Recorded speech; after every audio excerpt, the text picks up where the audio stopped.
Una vez más estamos aquí con ustedes. Muchas gracias por acompañarnos, niños y niñas, perritos y gatitos, brothercitas y sistercitos. Esto es El Rey va desnudo en su versión de los jueves, que llamamos revista semanal.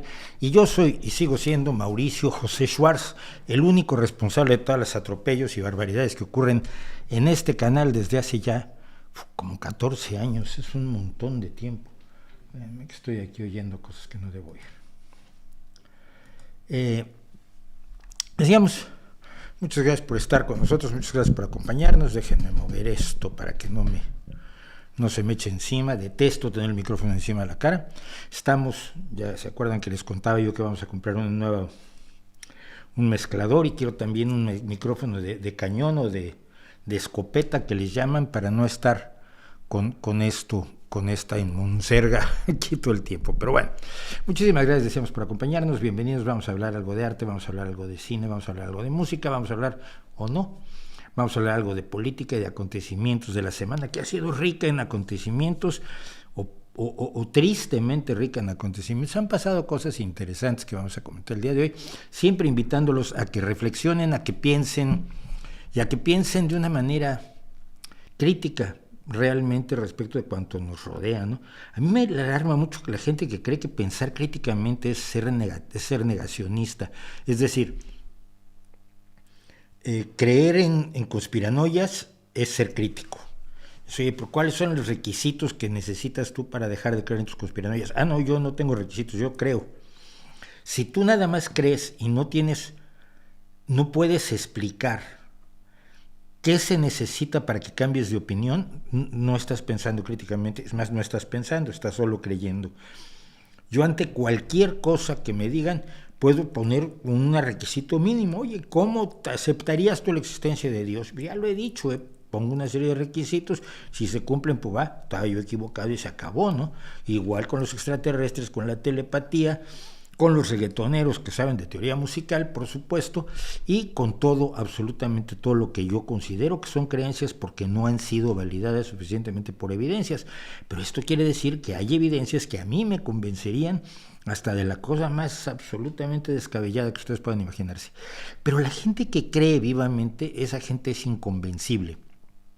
Esa gente está más allá del bien, del mal y del peor, y por lo tanto no está pensando críticamente. No, aquí de lo que se trata es de cuestionar la realidad y de exigir pruebas de lo que se puede, exigir pruebas de aquellas afirmaciones que se hacen, y si se dan pruebas, valorarlas para determinar si nos convencen o no nos convencen. Vamos a recordarles que ayer publicamos el bonito video sobre el Feng Shui, una práctica costosa pero inútil, que hasta ahora no me han llegado fans del Feng Shui todavía.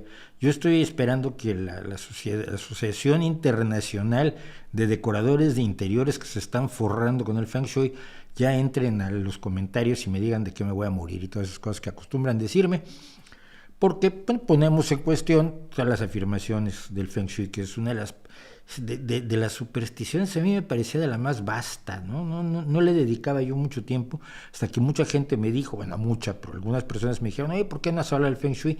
Hay que hablar del Feng Shui, ¿de verdad hay alguien que se lo cree? Sí. Entonces me empezaron a enseñar cosas donde la gente se cree el Feng Shui, o Feng Shui, que es como se pronuncia, ya lo decíamos. Y bueno, pues nada, aquí estamos, y está el video, que en este momento lleva 12,000 visitas, que no está mal, pero tampoco es uno de los éxitos del top 10 de los de este año, donde hemos publicado. El otro día me veía yo el resumen que nos hace YouTube a los creadores, y publiqué como 900 vídeos. Claro, en realidad no, o en realidad sí, pero unos 20 de esos vídeos cada semana, o sea, la gran mayoría son segmentos de lo que hacemos aquí los jueves. Aparte está el video de los miércoles, como está el Feng Shui, y la transmisión en general, esta que se queda de todos modos ahí en YouTube completa, para quien la quiera ver completa, y todo esto sin contar a quienes escuchan esto en formato de podcast, que yo sigo sin entender por qué lo prefieren en un lugar de podcast en vez de oírlo en YouTube, simplemente no verlo, pues tampoco tienen por qué verlo, salvo cuando tengo algunas ilustraciones que no sé cómo transmitir en el podcast. Pero bueno, como quiera que lo quieran, es lo que hemos publicado, 900 videos a lo largo de este año. Vamos a pedirles nuevamente su apoyo, por favor, en Patreon y en PayPal. Decíamos que queremos la mezcladora, que queremos el micrófono. Voy a mudar de lugar el estudio, porque donde estamos, el bajo en el que tengo alquilado tiene 3 huecos, y este es el más extremo, pero como les digo, esto es el patio de luces de un edificio de 2 pisos, muy pequeñito. Pero pues, a veces los chavales juegan aquí arriba y su ruido interfiere con mi intento de guardar cierto silencio para mantener estas transmisiones. Y luego el bajante del agua de los 4 pisos de arriba, que se me viene por aquí y me mete muchísima lata. Entonces, bueno, vamos a mudarnos y en enero espero tener nuevas cosas, nuevo lugar, nuevas identificaciones, algunas ideas que estamos desarrollando para no hacer siempre exactamente lo mismo, aunque hay gente que le gusta que uno haga exactamente lo mismo, pero yo lo que quiero es tener más gente. En este momento tenemos 162 personas, 111 no han opinado todavía, 50 les gusta, 51 les gusta y a uno no le gusta. Pero no te vayas, tú quédate allí, sigue viéndonos, porque eso lo tiene en cuenta mucho YouTube. No le gusta, acaba de empezar y no le gusta. Qué encantadores son, de verdad.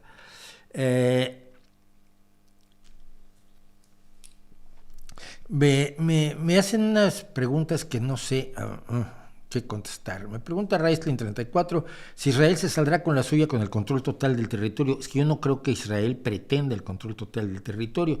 Que probablemente Netanyahu sí, pero Netanyahu está en unos problemas internos gravísimos que no sé por qué no se habla más de ellos en los medios por aquí. Pero está en una situación crítica en cuanto a su liderazgo dentro de Israel. Pero si pretende controlar la totalidad del territorio de Gaza, probablemente lo pueda hacer, tiene una potencia militar suficiente para hacerlo. Pero me preguntas, o que sus acciones le pasarán factura trayendo más y más conflictos con Hamas y con sus países vecinos, es que también pueden ser posibles las dos cosas. Está atacando ya a Siria, está atacando posiciones de Hezbollah en Siria, se prevé, y lo han dicho algunos analistas internacionales que seguramente saben más que yo, que se desarrolle no solo una guerra Israel-Hamas, sino la guerra Israel-Hezbollah. El problema más grave de la guerra Israel-Hamas es evidentemente la cantidad de civiles que están muriendo en las acciones de Israel, y la idea que tienen muchas personas, incluso gente que tiene experiencia militar, de que Israel podría, o en este caso Netanyahu concretamente, podría haber hecho las cosas distinto, es decir, hacer su guerra contra Hamas, pero sin la brutalidad contra los civiles que se ha estado desarrollando. Dentro de lo mismo, Rick Daneiler, yo lo estaba pronunciando en alemán, qué guay. Rick Daneiler dice: ¿alguna opinión sobre la presión a varios rectores de universidades para renunciar cuando a pregunta expresa de si fomentar el genocidio de los judíos iba en contra de los reglamentos contra el acoso, contestaron de manera muy ambigua? Mira, el problema es que los rectores de las universidades de Estados Unidos deberían saber gestionar lo que es la libre expresión. Y no lo hacen porque la presión de las cuotas y de los donantes en las grandes universidades privadas, ya hablamos en este caso de Harvard, que es la más sonada, pero fueron 3 presidentes de Pensilvania, Harvard y no me acuerdo cuál es el otro, no están haciendo su trabajo como deben. Controlar el antisemitismo, como controlar el odio a los negros, a los asiáticos, a los mexicanos, a los blancos, a las mujeres, a los hombres, a los perritos y a los gatitos, es una función clave de una universidad. Explicarles a los chicos: mira, la libertad de expresión tiene estos límites, es muy bonita, pero cuando tú dices hay que matar a todos los judíos, ya no estás haciendo una expresión de una opinión libre, sino estás directamente invitando a que se haga daño a seres humanos, y por lo tanto no está protegido eso por por la libre expresión. En muchísimas ocasiones hemos analizado aquí qué es y qué no es libre expresión. Problema. Yo creo que el problema más grave es que los propios presidentes tienen un rasgo antisemita. Se ha extendido tanto la idea de que el problema no es Israel, no es Netanyahu, no es un gobierno de un partido como el Likud, no es una visión religiosa que sostienen algunos que sostienen el gobierno del Likud, especialmente los partidos ultrarreligiosos en Israel. La gente no sabe cómo funciona el gobierno de Israel. Entonces, el problema son los judíos. Entonces, hay por ahí judíos que son anti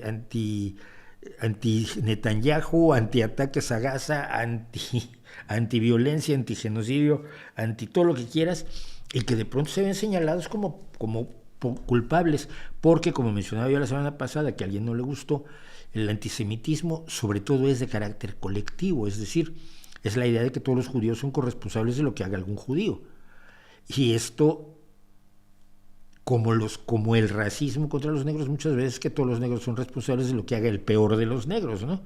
Un asesino violador negro, porque hay asesinos violadores negros, es representante de todos los negros. Ahora, un premio Nobel negro, no, ese no es representante, es una excepción. Es la visión que se da cuando tienes prejuicios, y los prejuicios creo que están muy presentes en las universidades estadounidenses. Como del otro lado, por ejemplo, en el Congreso de Estados Unidos hay un odio al Islam, o en la derechosfera de los medios de comunicación y de YouTube y de Telegram y demás, hay un odio a los musulmanes por el solo hecho de serlo, ¿no? Y claro, la gente señala, no, pero es que mira, los terroristas más, los grupos terroristas más temidos en este momento son musulmanes. Pues sí es cierto. Pero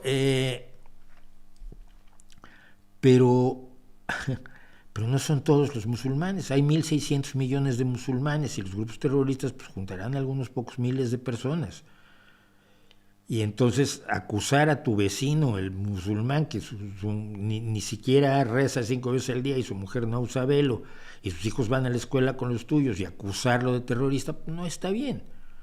Del mismo modo que no está bien el antisemitismo. Creo que las universidades de Estados Unidos tienen una tendencia, sobre texto de la defensa de los palestinos, que es absolutamente legítima y que comparto, sobre texto de eso utilizan el tema para expresar odios atávicos que tienen cola y tienen historia, ¿no?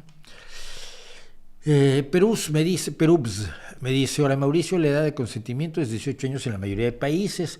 En los tiempos que corren no creo que es mucho.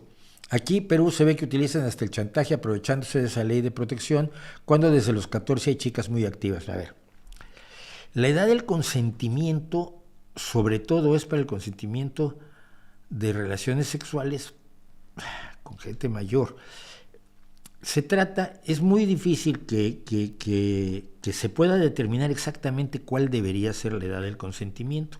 Usamos los 18 años porque teníamos que poner una raya, y esa raya arbitraria, pero que más o menos parece funcionar, aunque obviamente tiene casos en los que es excesiva para un lado o para el otro, es la que usamos como una forma de defendernos del problema, de decir a cada persona cuándo le vas a dar a cada quien la autonomía necesaria para votar, para consentir para las relaciones sexuales, para fumar, para beber alcohol y para conducir un automóvil. Bueno, hay gente que a los 16 años es perfectamente madura, y ustedes y yo conocemos gente de 40 años a la que no se le debería dejar comer con cubiertos de metal porque un día se matan solos, se clavan el tenedor. Es decir, gente que no tiene ninguna responsabilidad, ninguna madurez, ni cosa por el estilo. Entonces, la edad del consentimiento es algo extremadamente difícil. En España creo que son los 16 años, la edad del consentimiento sexual. Y luego hay un problema, la edad del consentimiento sexual, ¿con quién? Porque dos chicos de 16 años que tienen relaciones sexuales pues me parece normal, un chico de 18 con una chica de 16, un chico de 20 con una chica de 17, pero ahí ya estaría cometiendo delito. Pero cuando una persona de 30 años va con una chica de 14, o una mujer de 30 años va con un chico de 14, hay un desequilibrio enorme de experiencia, de capacidad de manipulación, de un fenómeno de poder. Las personas de mayor edad, sobre todo cuando eres muy joven, las personas de mayor edad te representan una determinada autoridad. Entonces, si tú le das a una persona el derecho de consentir a relaciones sexuales a los 14 años y viene a ligarla a alguien de 30, tienes que reconocer que ahí hay una asimetría que amerita la preocupación de la sociedad. No puedes permitir que esa enorme asimetría acabe funcionando, porque acaba siempre funcionando en contra del menor. Si es el menor el que es victimizado, es el que acaba consintiendo a relaciones sexuales que luego resulta que le traen problemas, que le traen disgustos, etc. Entonces, yo no creo que sea un problema fácil de solucionar, y siento que los 18 años es un compromiso un poco para no abordar en toda su complejidad el problema nuevamente, ¿no? Y que es enormemente, enormemente complejo, ¿no? Porque el sexo no es solo cuestión de edad, es cuestión de poder, es cuestión... A ver, no me quiero poner posmoderno y decir que las relaciones sexuales son todas relaciones de poder, como diría Foucault, pero hay, en un momento dado, y cuando hay ciertas inequidades de poder, sí se utiliza el poder. El jefe que presiona al empleado o empleada, o la jefa que presiona al empleado o empleada para tener relaciones sexuales, porque si no le cuesta el trabajo, o no le dan el ascenso o el aumento de salario, o lo que sea. El poder de una persona sobre otra introduce un elemento bastante más allá del, pues los dos queremos tener relaciones sexuales y deberíamos tener el gusto de hacerlo sin más problema. Y yo creo que son problemas no resueltos. Yo creo que siguen siendo problemas no resueltos. Los filósofos como Foucault y los posmodernos los resuelven muy fácil, todo es cuestión de poder. Otros los resuelven muy fácil, todo es cuestión de edad. Y como en todos los casos, la realidad y la vida es muchísimo más compleja, muchísimo más compleja. Y yo he hablado alguna vez de un caso de una persona mayor de edad que estuvo depredando a los amigos de su hijo cuando tenían 17 y 18 años, ¿no? Y es un fenómeno de depredación y es un fenómeno que no se debe permitir. ¿Cómo se controla? Ay, amigo, no creo que nadie lo tenga muy claro. ¿Qué opina de las condiciones inhumanas que hay en muchas cárceles de México? Creo que los presos merecen ser tratados con toda dignidad, están ahí para reformarse. En teoría sí, no sé cuál sea la situación actual. Mira, yo hace muchísimos años, por ahí de los 90, estuve dando charlas del Instituto Mexicano de la Seguridad, del ISSSTE, perdón, charlas del ISSSTE por todo México. Nos íbamos 2 personas los sábados en la mañana, dábamos una charla el sábado en la noche, regresábamos el domingo. Y así anduve recorriendo el país con gente como Raúl González, Carlos Laguna, incluso Armando Ramírez, el del Picardía Mexicana. Éramos un grupo de personas así. Pedro Brul también. De toda es gente que ya se nos fue. Mario Méndez por ahí sigue todavía. Entonces, y me tocó dar en varias cárceles. Y probablemente mi experiencia más aterradora fue la cárcel de Veracruz, porque la controlaban los propios presos, la controlaban los 3 presos más malditos, que además dormían incluso fuera de la... O sea, tenían sus celdas en las oficinas, no estaban encerrados. Ahí había hombres y mujeres, y las mujeres con sus hijos, en unas condiciones absolutamente aterradoras. Yo iba a dar una conferencia y me sentía yo de lo más incómodo del mundo por la forma en que vivían esas personas, ¿no? Y sobre todo cuando hice un chiste y uno se rió, a ver, tratas de romper el hielo, porque además les dicen a los presos, tú vas a oír al profesor y le vas a aplaudir mucho, cosa que no debería ocurrir. Pero entonces uno se rió de mi chiste y lo fueron a golpear. Yo tuve que decir, oigan, no, pues es que el chiste es para que se rían. Ustedes ríanse sin problema, ¿no? Y me miraban los presos como diciendo, ajá, sí, nos vamos a reír un montón, ya puede ser el tío más chistoso del mundo, que no lo soy, que no nos vamos a reír porque nos rompen la cara. Y eso es lo que yo recuerdo, condiciones aterradoras en muchas cárceles en México, y evidentemente las condiciones aterradoras en la cárcel pues no conducen a la reintegración a la sociedad, que es es de las leyes estas que México tuvo muy avanzadas pero nunca practicó, de que la cárcel tiene propósitos regenerativos y no punitivos. y fue el doctor, ¿cómo se llamaba el doctor? El hombre que descubrió precisamente la identidad del asesino de Trotsky. Un médico forense mexicano que fue el que promovió más este cambio en las leyes en México para que se estableciera que la prisión tenía por objeto la regeneración del individuo y su reintegración a la sociedad. Pero bueno, no está México para eso, ni está para muchas cosas más. ¿Qué opina de la propuesta del partido de Milei para que en caso de un embarazo no deseado, el padre pueda legalmente renunciar a la paternidad? O caso contrario, si la madre no quiere, que el hombre sea padre soltero. El problema es si la madre no quiere, tú la condenas a 9 meses de embarazo, con todos los cambios hormonales, fisiológicos, anatómicos y neurológicos que implica un embarazo. La obligas a parir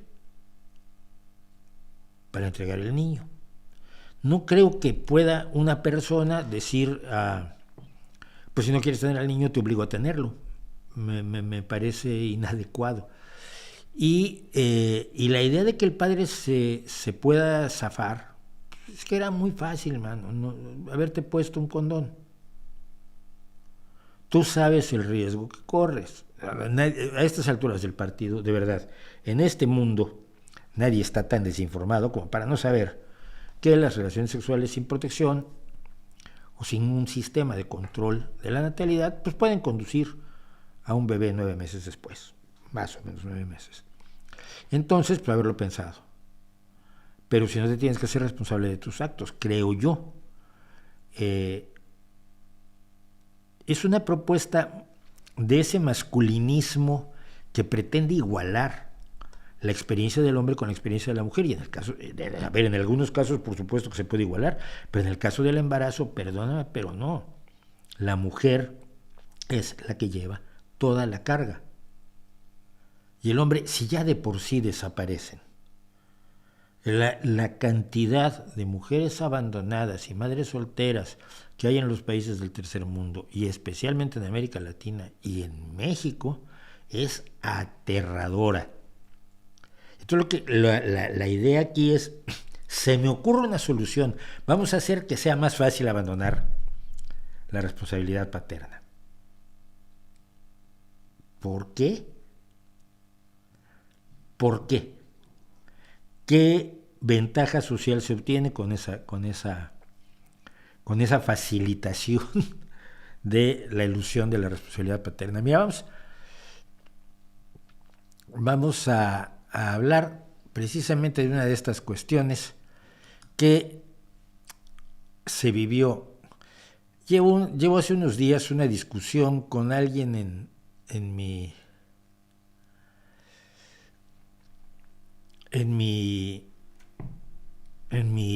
los comentarios, perdón, aquí en los propios comentarios aquí del canal, alguien que, no, pues es que la mujer no tiene derecho a abortar, y yo le pregunto, ¿por qué? Porque está matando a una persona. A ver, ¿qué es una persona?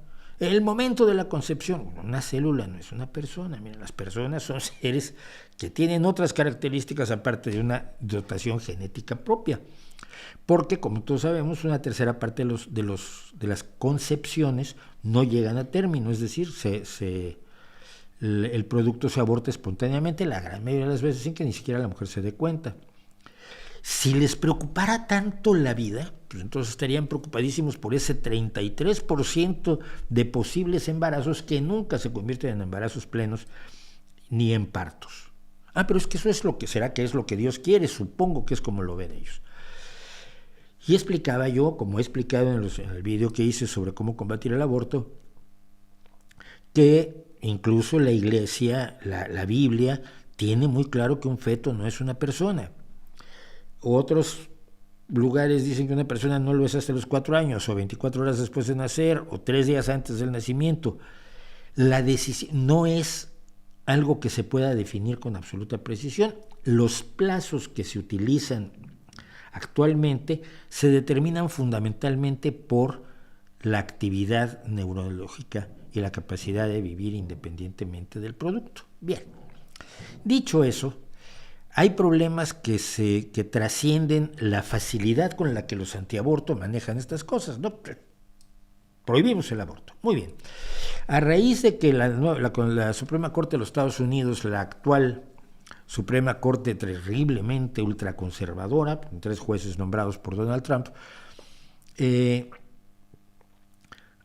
abolió o revirtió la decisión Roe versus Wade, donde se establecía el derecho constitucional de la mujer al aborto y se dejaba en manos de los estados, y bueno, pues ya sabes lo que pasa, los estados controlados por los republicanos procedieron inmediatamente a prohibir el aborto en prácticamente todas sus formas.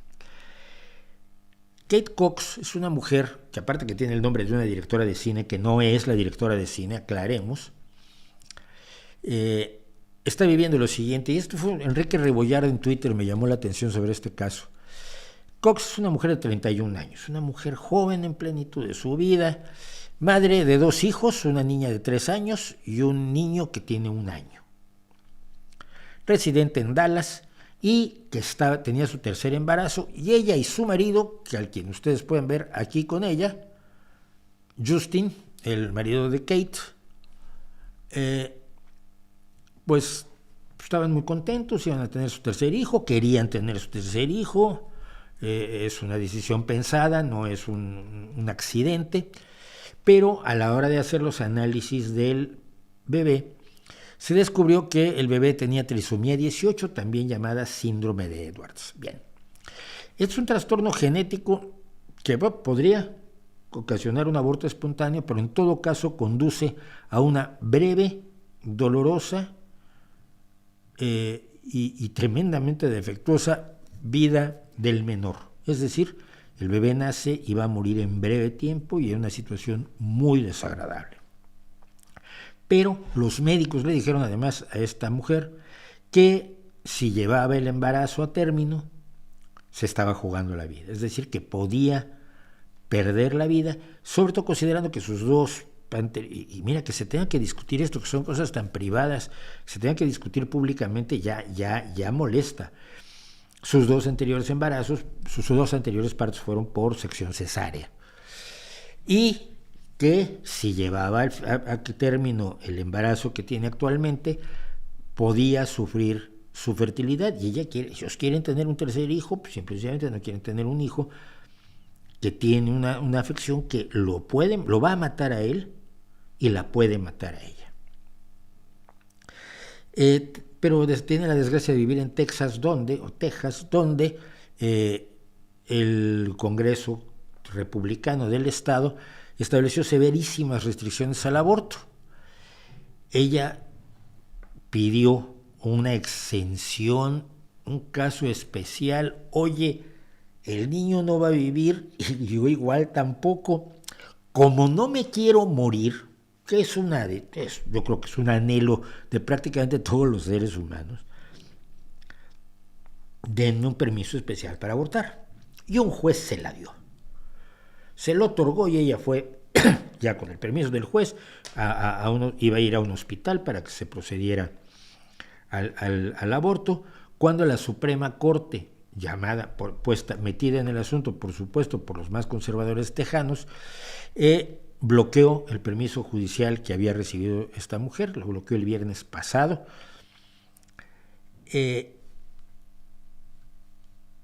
Pero dijo la Corte Suprema que no hay problema, que luego va a analizar el fondo del caso.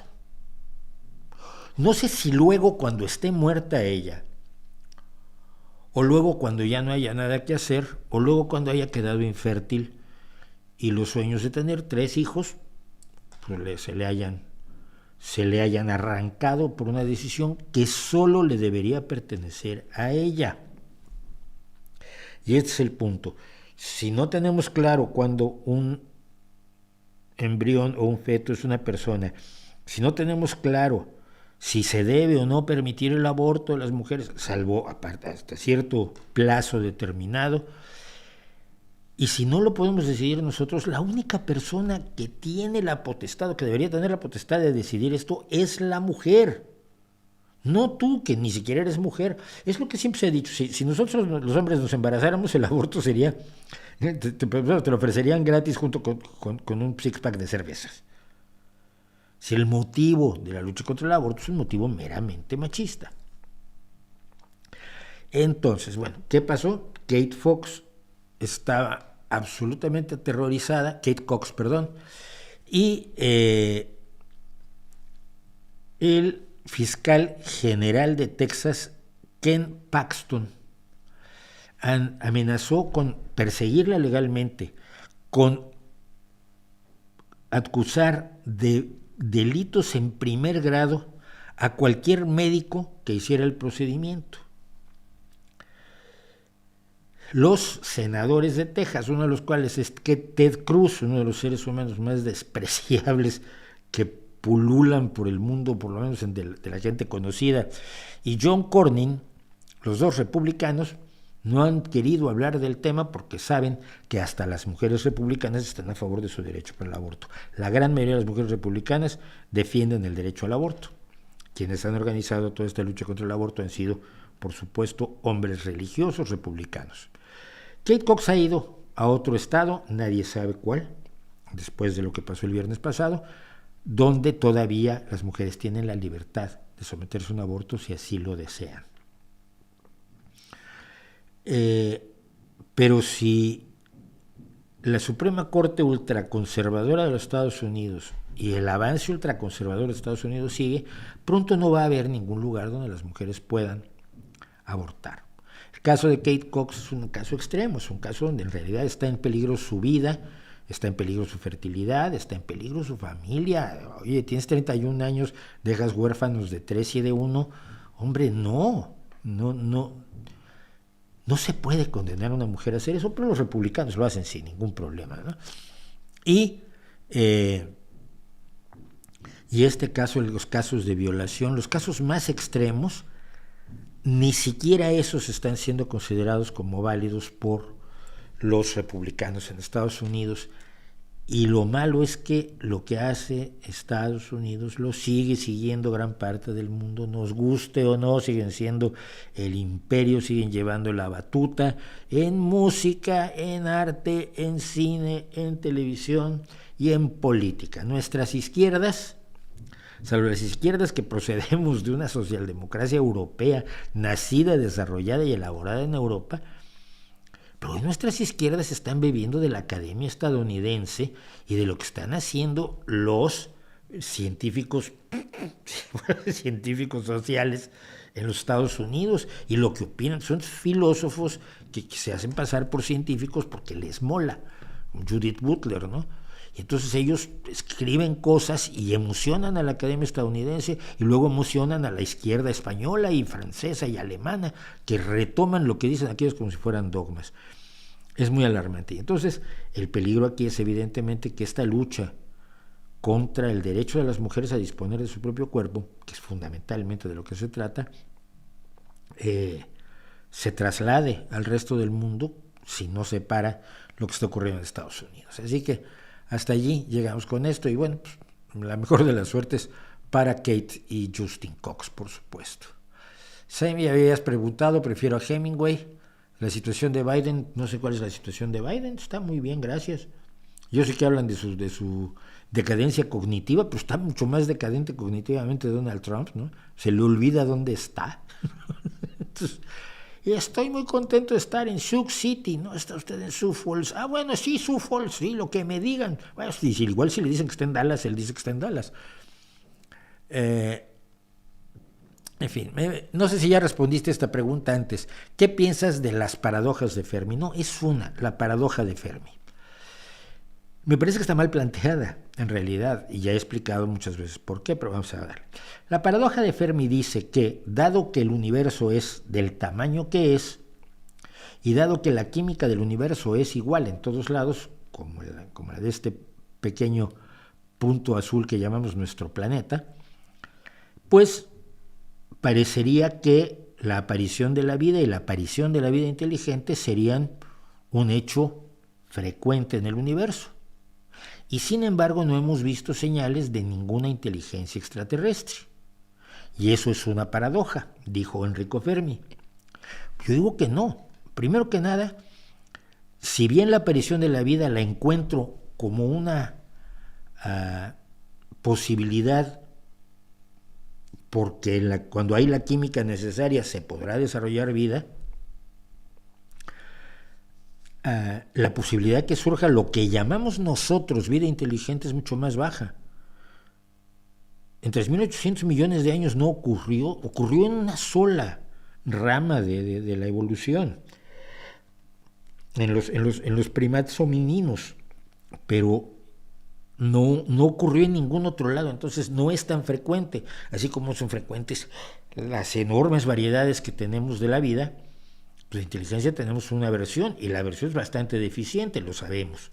Nuestro aparato cognitivo es limitado, nos da por el tribalismo, tenemos unos sesgos cognitivos del copón, nos enamoramos de las falacias, pensamos a troche moche, nos comportamos como idiotas en numerosísimas ocasiones, y poco a poco vamos evolucionando hacia algo que ya podría parecer medianamente inteligente, ¿no? Pero no sé cómo se demostraría que esto fuera la norma en el universo. Pero luego está el otro problema. Supongamos que es posible que surja vida inteligente en varios lugares del universo a la vez. ¿Por qué no la vemos? Porque están muy lejos. Y ya. Sí, tendemos, los seres vivos en general tendemos a colonizar todos los nichos ecológicos que se nos pongan a tiro. Pero bueno, pues recordemos que nuestro planeta es el único nicho ecológico que tenemos en este sistema solar.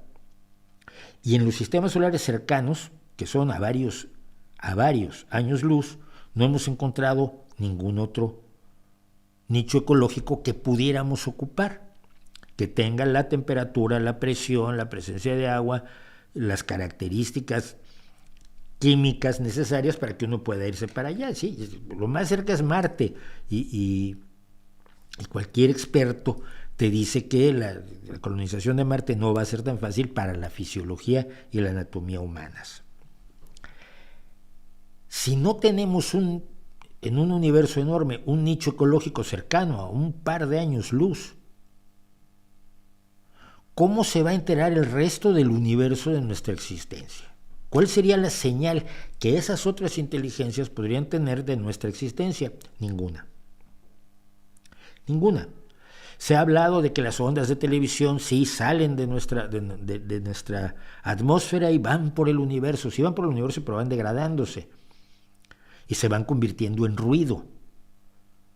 La televisión que se transmite hoy con el partido, con un partido de fútbol, no va a estar dentro de 1 millón de años en un planeta, 1 millón de años luz, que puedan ver el partido. No es así. Las ondas se van degradando.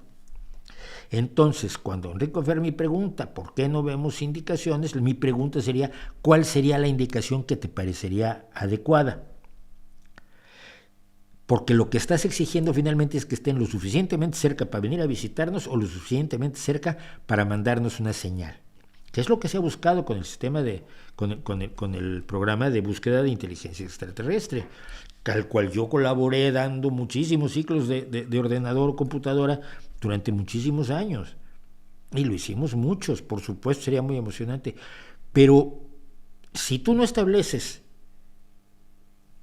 que esa inteligencia, que la inteligencia como nosotros la entendemos, es una consecuencia inevitable de las operaciones del universo, y no estableces cuáles son las evidencias que a ti te satisfarían para considerar que existe otra inteligencia, pues está mal planteada la paradoja. Y lo siento, porque Enrico Fermi es un científico de primerísimo nivel, pero en este terreno, en el terreno de los extraterrestres y la vida inteligente en el universo, está especulando igual que yo.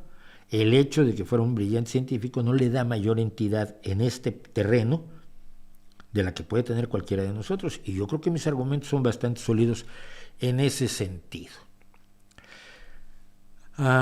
Daniel Vázquez, ¿estás de acuerdo en que la discriminación por belleza es un tema del que poco se habla, pero tiene más implicaciones de lo que pensamos? Sí, se habla poco, pero los estudios son determinantes, y yo lo he hablado aquí de la discriminación por belleza, tanto positiva como negativa, ¿no? Que además tiene cierto viso de normalidad en cuanto a nuestra forma de ver el mundo como especie. Es decir, como la selección sexual cumple una función, pues buscamos a la gente más guapa y más sana para reproducirnos. Y por lo tanto, las personas más menos agraciadas o que tienen aspecto de ser menos sanos sin que forzosamente lo sean, pues entran con un hándicap en contra. Y siempre que me dicen, bueno, pero es que ¿por qué no? ¿Por qué los conceptos de la belleza son totalmente sociales? Yo digo, no exactamente. Mira, los conceptos de belleza en todas las sociedades tienen una norma más o menos igual. Las personas extremadamente obesas, las personas extremadamente delgadas, salvo en grupos donde la delgadez es normal, estoy pensando en los fulani, la proporción y equilibrio de las formas pues lo encuentras en todo el arte. Vas al arte japonés y vas al arte chino y vas al arte indostano y vas al arte africano y encontrarás patrones de belleza. Y vas a la escultura griega y en la escultura griega pues no hay gordos, ni hay gente fea, ¿no? Entonces, probablemente, no lo sé, pero probablemente nosotros estamos, aunque haya un elemento de carácter cultural, o haya elementos de carácter cultural, hay un sustrato de selección sexual en eso. Nada es totalmente genético y nada es totalmente cultural. Es el lío que tenemos siempre con los posmodernos. Todo es 100% cultural. No, no lo es. La biología es la biología y tú no evolucionaste culturalmente, sino primero evolucionaste simple y sencillamente como animal. Entonces, evidentemente hay elementos culturales que son absolutamente arbitrarios, como los pies pequeñitos de las mujeres en China durante una época, o el cráneo aplanado y alargado que se generalizó, que yo recuerde en algunos pueblos americanos, concretamente entre los mayas. Todavía a principios del siglo XX encontrabas gente con el cráneo deformado, con las tablillas que se ponían para estirar el cráneo. Sí, hay muchas cuestiones que son de carácter cultural, pero hay otras que no parecen ser de carácter cultural, pero sí hay una discriminación real.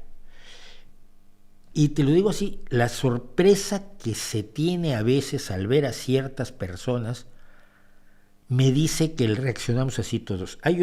No me acuerdo de su nombre ahora, discúlpenme, un enorme violinista de bluegrass, enorme, de un nivel absolutamente increíble. Es casi sordo, pero oye lo suficiente su violín y la música a su alrededor para acompañarse, y es brutal como violinista. Está reconocido como uno de los más grandes que hay en este momento en el bluegrass.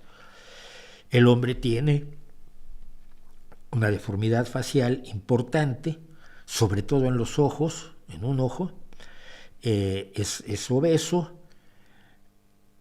no tiene un control motor salvo para el violín, tiene problemas de control motor, y por lo tanto la gente se asombra cuando lo ve tocar el violín.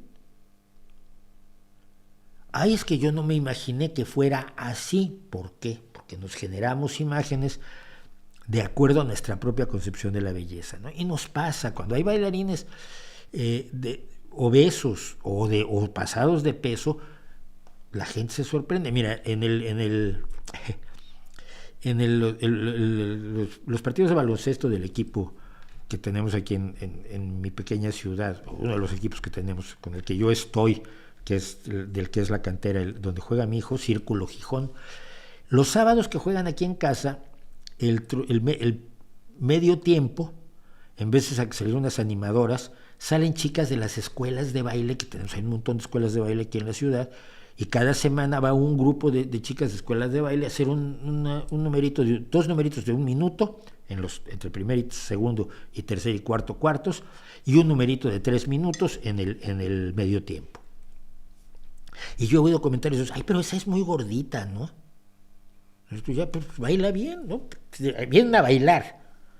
Sí, pero no se espera que una chica que tiene algunos kilos de más o varios kilos de más tenga la agilidad o la capacidad de ser una excelente bailarina, ¿no? O sea, ese tipo de cosas nos dicen algo sobre nosotros mismos que quizás debemos corregir en cierta medida culturalmente, pero también nos dice cosas de cómo reaccionamos ante ciertas cosas nosotros. La discriminación por belleza existe, y yo alguna vez lo he hablado lo hablaba yo con mis modelos, ¿no? Una sostenía que juventud es belleza, y era una mujer extrema, pero brutalmente hermosa. Yo le decía, no, a ver, es que más allá de la juventud, sí, cuando éramos jóvenes casi todos éramos más guapos, pero hay una serie de elementos. Ella no se asumía como mujer extremadamente atractiva, que lo era. Otras se asumen como más atractivas de lo que son, o de lo que serían consideradas por la gente a su alrededor. Pero yo hablé mucho del tema de la belleza con mis modelos, pero yo trabajaba con mujeres atractivas en general, pero también con chicas que querían demostrar que ellas podían ser excelentes modelos, no teniendo los atributos tradicionales o estándar de la modelo de fotografía, y tuve modelos extraordinarias en ese sentido también. Y eso nos permitía tener debates al respecto. En fin. ¿Prefieres Casablanca por encima del Ciudadano Kane? Por encima, por abajo, a un lado, a la izquierda, y de frente y por detrás.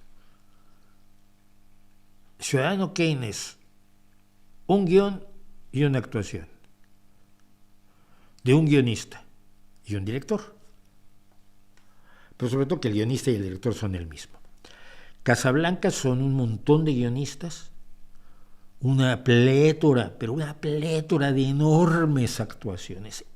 Es que pienso en la gente, la chica que es húngara, búlgara, que se plantea en un momento dado precisamente tener relaciones sexuales con Renault a cambio de que le den los papeles, aunque esté engañando a su marido, y le va a preguntar a Rick si sería engañar mucho a su marido, autorizar esto para que puedan salir de Casablanca y vayan a hacer su sueño. La actuación de ella es brutal y actúa unos segundos. Y es cuando Rick saca por primera vez la cabeza y le hace ganar al marido en la ruleta. El croupier de la ruleta, tiene dos intervenciones pequeñitas.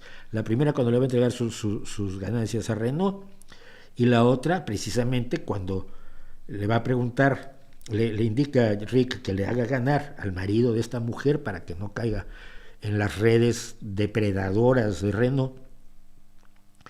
Y le pregunta a Rick en un momento dado, ¿y cómo vamos? Y dice, pues nos iría mejor, pero hemos perdido unos miles de francos aquí que no deberíamos haber perdido por órdenes de usted. Cada pequeño actor que aparece por esa película te deja una cátedra.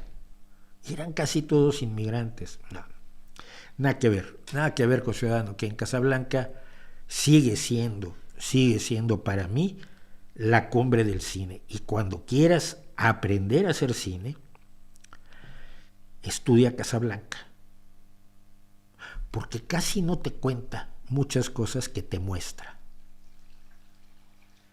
Precisamente eso es el cine. El cine es mostrar, no contar, lo hemos hablado aquí. Y la forma en que dice cosas, te enseña cosas, sin contártelas, sin que sea un trozo de diálogo de este tamaño. Bueno, es que nosotros llegamos aquí en 1942 y pasó y vino y fue. Entonces te cuentan la historia. No, enséñala.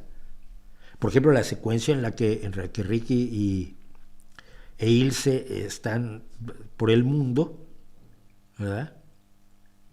Es una secuencia en la que se cuenta la historia de amor sin que te cuenten una historia de amor, ¿no?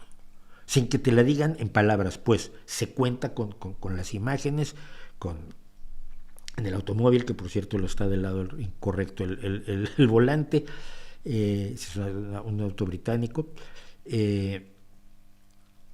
pero lo que hay atrás creo que es el Arco del Triunfo, o cuando bailan Perfidia, que cuando bailan Perfidia tuvieron que hacerlo sobre una serie de cajones que pusieron así por toda la pista de baile, y luego Ingrid Bergman y Humphrey Bogart tuvieron que ensayar el baile con Bogart sobre los cajones, porque Bogart era así, más bajito que Ingrid Bergman, y no se nota en toda la película. ¿Quieres aprender cine? Estudia Casablanca. Hay cosas que me salto. Ya es tardísimo. ¿A qué gobernante actual te gustaría entrevistar? A Paul Kagame, presidente de Ruanda. que me explique su vida y su visión. He visto entrevistas brutales con él, ¿no? Él defiende mucho el que no tiene por qué ajustarse a los conceptos de derechos humanos que tenemos en otros lados, pero por otro lado afirma que debe ajustarse a otras cosas. Es muy raro. Paul Kagame es un dictador. Paul Kagame es un dictador, coronel, si mal no recuerdo, del ejército, que tomó el poder en Ruanda y procedió a conseguir o a promover la reconciliación entre Hutus y Tutsis, de aquella masacre que no ocurrió hace 28 años apenas. Logró la cicatrización en gran medida, nunca será posible del todo, o pasarán muchos años para que sea posible del todo, pero logró la reconciliación de una barbaridad que podía haber dejado al país dividido en dos para toda la vida.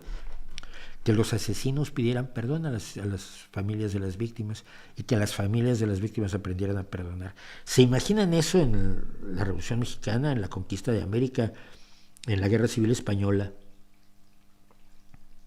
Bueno, Paul Kagame ha instaurado una democracia en la cual el Senado, por ejemplo, tiene más mujeres que hombres, tiene las leyes más avanzadas de derechos de la mujer en toda África, tiene un plan económico para convertir a Ruanda en un país de ingresos medios que bueno, no ha ido a la velocidad que querían, pero el proyecto ha avanzado enormemente. Kigali es una ciudad rediseñada completamente, pero es un dictador. En las elecciones gana con el 98%, hazaña solo comparable a la que consigue Kim Jong-un con el 99%, ¿no?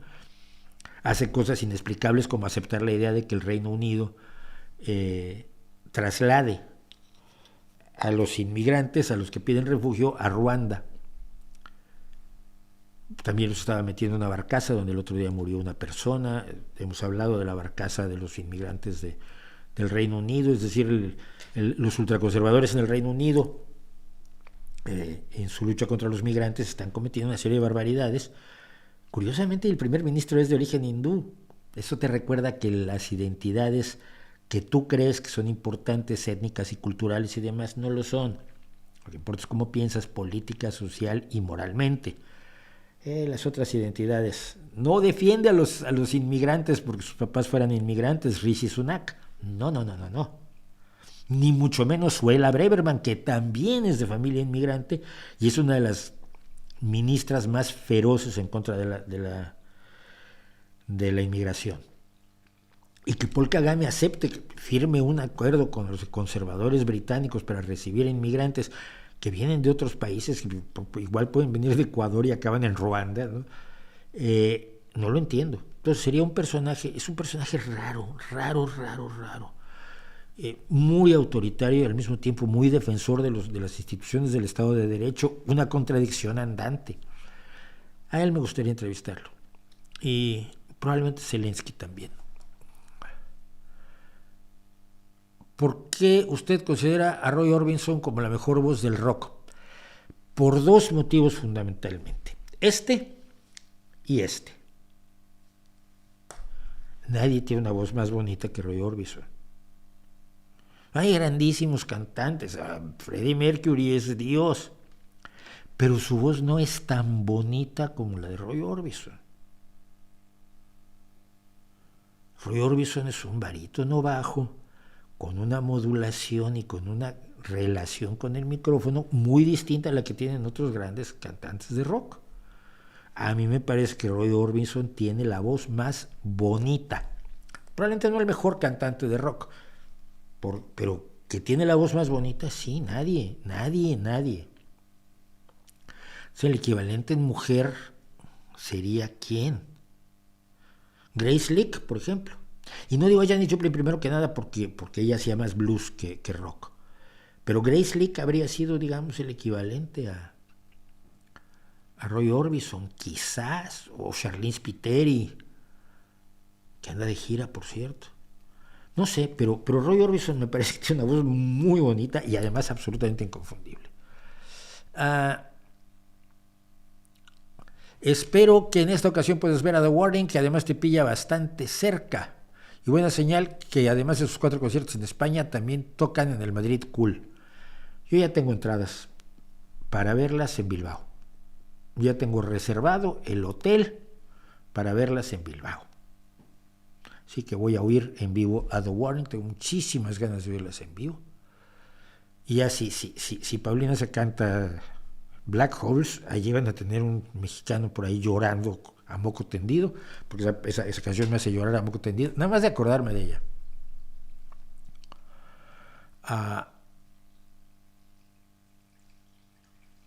¿Qué tan grandes son los compromisos del gobierno de México con el narcotráfico? Pues no lo sé.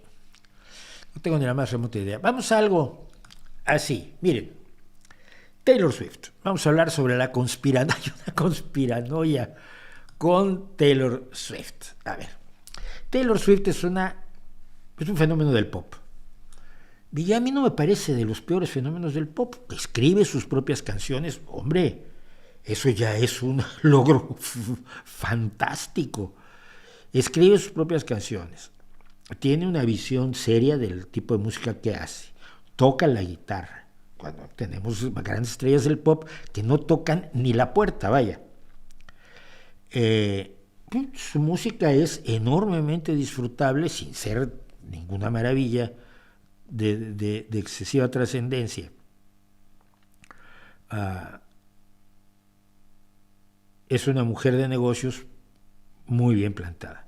Y es el gran fenómeno del pop en este momento. A ver, el pop siempre ha dado resultados extraños, resultados brutales, como el caso de Taylor Swift, aunque quizás este sea más notorio por la época en la que se da. Frank Sinatra tenía sus Bobby Soxers, ¿no? Michael Jackson pues era el rey del pop y la gente moría por Michael Jackson, incluso pese a las historias de horror que lo rodean. Elvis, Beyoncé. Los Beatles se medio salvan, son un fenómeno del pop que deciden en un momento dado pasarse a emprender otros caminos donde ya la locura por los Beatles no era la misma, sobre todo porque no estaban actuando, dejan de actuar en vivo después del Candlestick Park. Pero la bitlemanía o las Bobby Soxers de Frank Sinatra son lo más parecido a los Swifties. Es decir, las celebridades a estos niveles tienen una enorme importancia social e incluso política, le guste o no a la gente aceptarlo. Ay, no, yo vi llorar. Ay, ¿por qué la nombran persona del año en la revista Time? Chico, tiene un ascendente enorme sobre gente muy joven y tiene un tour que es el primer tour que ha recaudado más de $1,000 millones. $1,000 millones. Tiene una base de fans tremenda y no parece mala persona además, ¿no?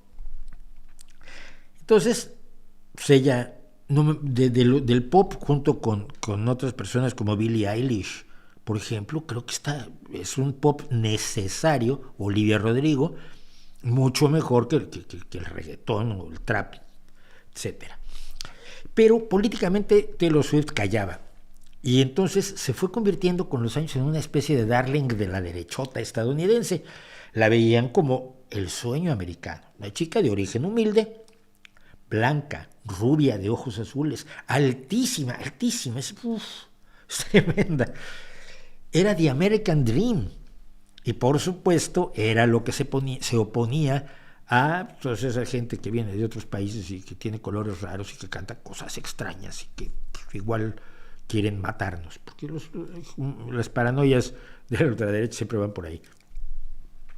Entonces, en los alrededores de Donald Trump se creó una especie de culto alrededor de Taylor Swift hasta el 7 de diciembre de 2018, así con exactitud. Hace 5 años, cuando tenía 29 añitos Taylor Swift, porque los 29 o iba a cumplir 29 unos días después, tenía todavía 28, escribió en su Instagram: en el pasado me he rehusado a mostrar, a decir, a señalar públicamente mis opiniones políticas. Me siento muy diferente, siento las cosas muy distintas ahora. Siempre siempre he emitido y siempre emitiré mi voto con base en qué candidato protegerá y luchará por los derechos humanos que creo que todos merecemos en este país. Ahí tienes a la derecha, Estados Unidos perdiendo, enrollándose en los calcetines y cayéndose en los calzoncillos. Creo en la lucha por los derechos de los intersexuales, de los LGBTQ, y que cualquier forma de discriminación basada en la orientación o el género sexual está equivocada. Creo que el racismo sistemático que seguimos viendo en este país contra la gente de color es aterrador, desagradable y prevaleciente.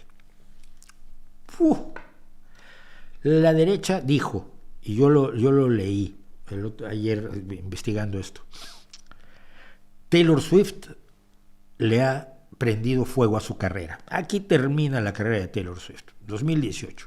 Pasará a ser una chica anónima que toca la guitarrita en bares ahí de Tuscaloosa y de Wapakoneta, Ohio. Pues no mucho, ¿no? Pero sí, unos sectores de la derecha se sintieron traicionados por la rubia altísima. Pero 5 años después, es nombrada persona del año en la revista Time y es millonaria, tiene 34 años, está en plenitud, su fanbase la ama, y entonces acaban de desarrollar una conspiranoia en la cual Taylor Swift es una herramienta de la izquierda para derrotar a Donald Trump. Son encantadores, se inventan una conspiranoia de todo. Una cuenta de Twitter, se va a llamar Twitter toda la vida, Elon Musk, por favor, hazte la idea. La cuenta End Wokeness termina con los woke, que es de las que consideran que woke es todo aquello que no sea la ultraderecha estadounidense, por supuesto. El miércoles pasado dijo, el régimen tiene planes de usarla como arma justo a tiempo en 2024. Imagínate, Taylor Swift como arma, manos arriba. Si ustedes no encuentran esto plausible, claramente no han estado prestando atención a lo que pasa. Todo el sistema está convirtiendo a Taylor Swift en un arma. El otro punto que pasó también es que Taylor Swift les dijo que había que registrarse para votar en Estados Unidos, y miles de personas de 18, 19, 20 años que nunca se habían registrado para votar fueron y se registraron. Y esto horrorizó también a la ultraderecha.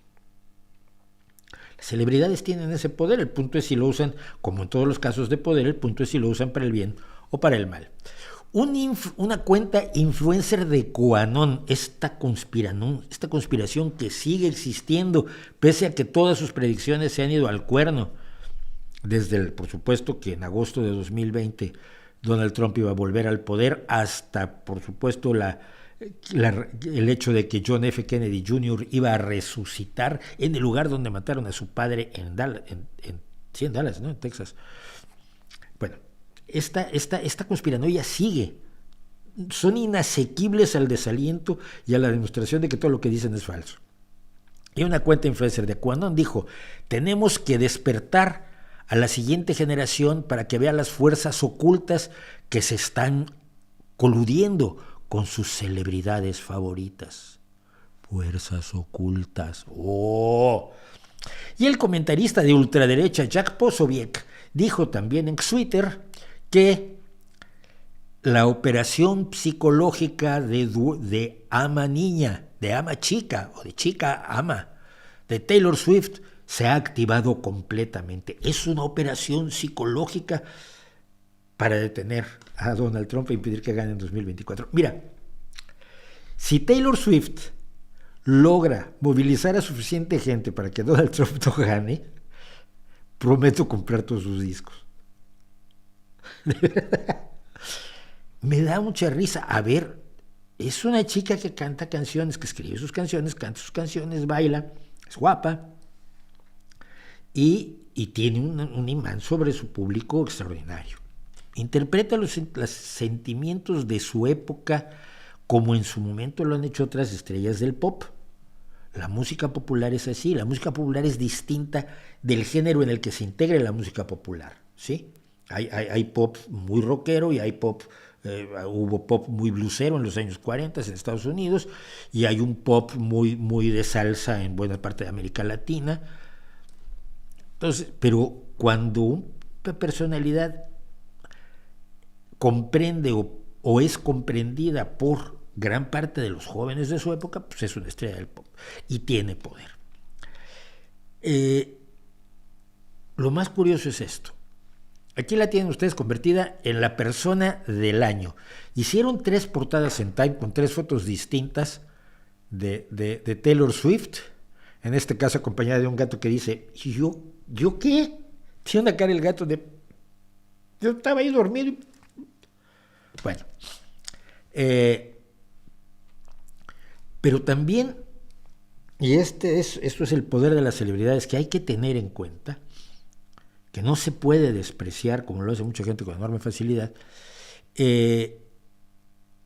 Rusia ha estado imitando posts de Taylor Swift en su guerra contra Ucrania.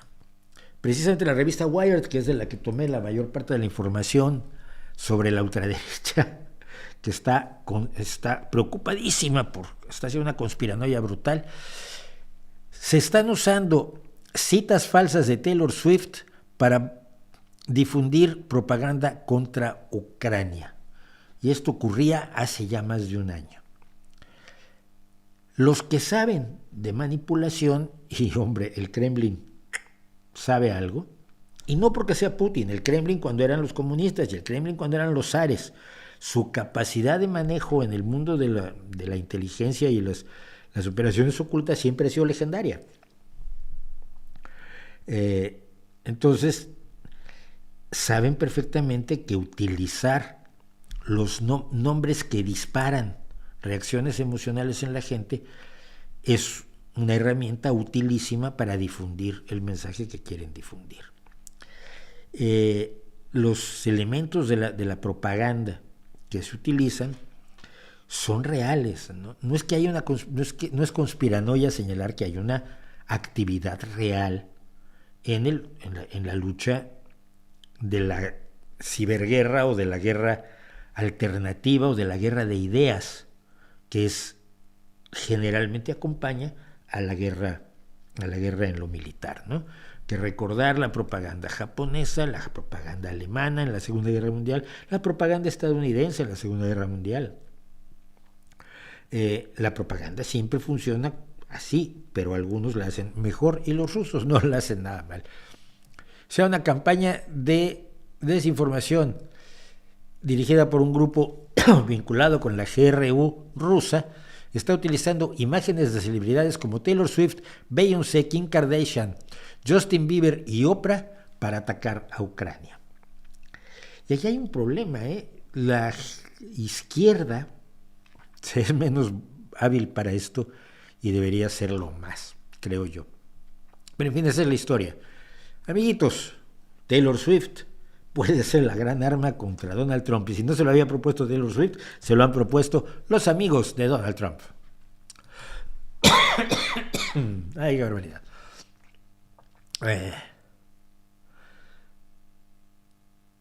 Haría un vídeo sobre el famoso argumento de los impuestos son un robo. Lo hice la semana pasada, búscalo. Lo hice la semana pasada precisamente sobre las declaraciones de Milei, porque hubo gente que en los comentarios decía, Milei nunca ha dicho los impuestos son un robo. Yo no le puso como 5 enlaces a momentos de vídeo donde Milei dice, los impuestos son un robo. Ya. Saludos desde Canadá. Ya.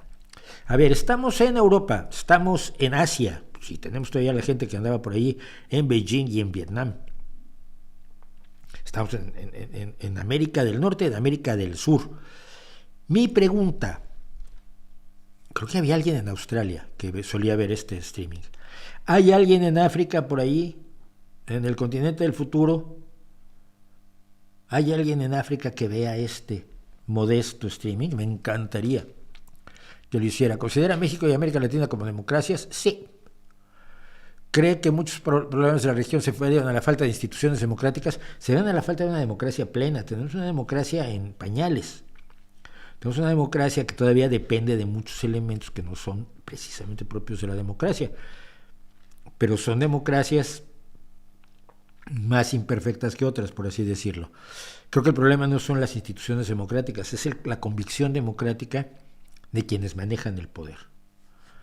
Y la convicción democrática de la propia gente. No hemos enseñado por qué es una buena idea la democracia. Hemos enseñado por qué es una mala idea, y hay mucha gente explicándote por qué la democracia no sirve, es malísima, es imprecisa, es incompleta, es defectuosa, es muy fácil hackearla. Y la gente, para eso tienes muchísimas personas. Los marxistas en América Latina, por supuesto, te explicarán que la democracia es un truco de la burguesía. La ultraderecha te explicará que son más bonitas las tiranías, porque mira, Pinochet sonreía mucho y económicamente ayudó mucho a los más ricos de Chile, ¿no? Pero muy pocos están comentando o enseñando por qué, con todos sus defectos, las democracias son mejores que todas las demás opciones. Porque siguen siendo mejores que todas las demás opciones, con todos sus defectos. Todas las demás opciones tienen muchísimos más defectos, además, y muy pocas virtudes, como las virtudes de la democracia. ¿Conoce el supuesto proyecto socialdemócrata organizado por antiguos miembros de UPyD y Ciudadanos? Pues no, pero dos partidos de derecha haciendo socialdemocracia me descojonan de la risa, de verdad, Me matan de la risa. ¿Quién está por allí que pueda llamarse socialdemócrata? No me digas que Rosa Díez.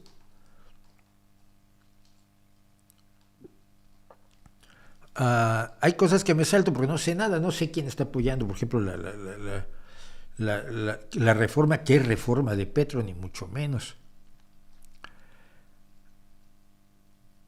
Qué raro que no ha hablado de humos como Carlos Muñoz. No tengo ni idea quién es Carlos Muñoz, entonces no es raro. No es raro que no hable de gente que en su existencia me resultaba absolutamente desconocida hasta que los mencionaste. ¿Cuándo se decidió a ser creador de contenido y cómo es su proceso a la hora de crear un video? A ver, va rápido. ¿Cómo me decidí? Pues, no sé. Ya. No, sí sé. A ver, yo siempre he estado en la comunicación. Mi pasión fundamental es enterarme de cosas e informárselas a otras personas que no están enteradas. Me gusta muchísimo. Obviamente algunas de esas son cosas que se me ocurrieron a mí, mis cuentos, mis novelas, mis poemas, mis canciones. Y entonces pues, sales al público y se los enseñas. Pero me gusta mucho informarme. Tengo la suerte de haber construido una cultura general más o menos razonable a lo largo de toda una prolongada vida. Y lo que disparó, o sea, yo he estado en la televisión, he estado en radio, he hecho programas de radio de divulgación científica, he hecho programas de radio de astronomía, he hecho programas de radio de música, he hecho programas de radio en Radio Querétaro, por ejemplo, 2 veces por semana hacía yo lo mismo que aquí, comentaba yo el periódico, pero ponía canciones, ponía la música que a mí me daba la gana además. Como no me pagaban, le dije al director, si no me pagas, entonces déjame poner la música que yo quiera, ¿no? No me mandes al programador a que me ponga lo que él quiera. Entonces, siempre me ha gustado poder transmitirle a las personas otra cosa. Siempre fui en ese sentido, quizás desde la primera vez que a los 12 años participé en un concurso de oratoria en mi secundaria, 12 o 13 años, sí, 12. Siempre he sido creador de contenidos, ¿no? Lo que pasa es que se llamaba uno escritor, periodista, conductor, presentador.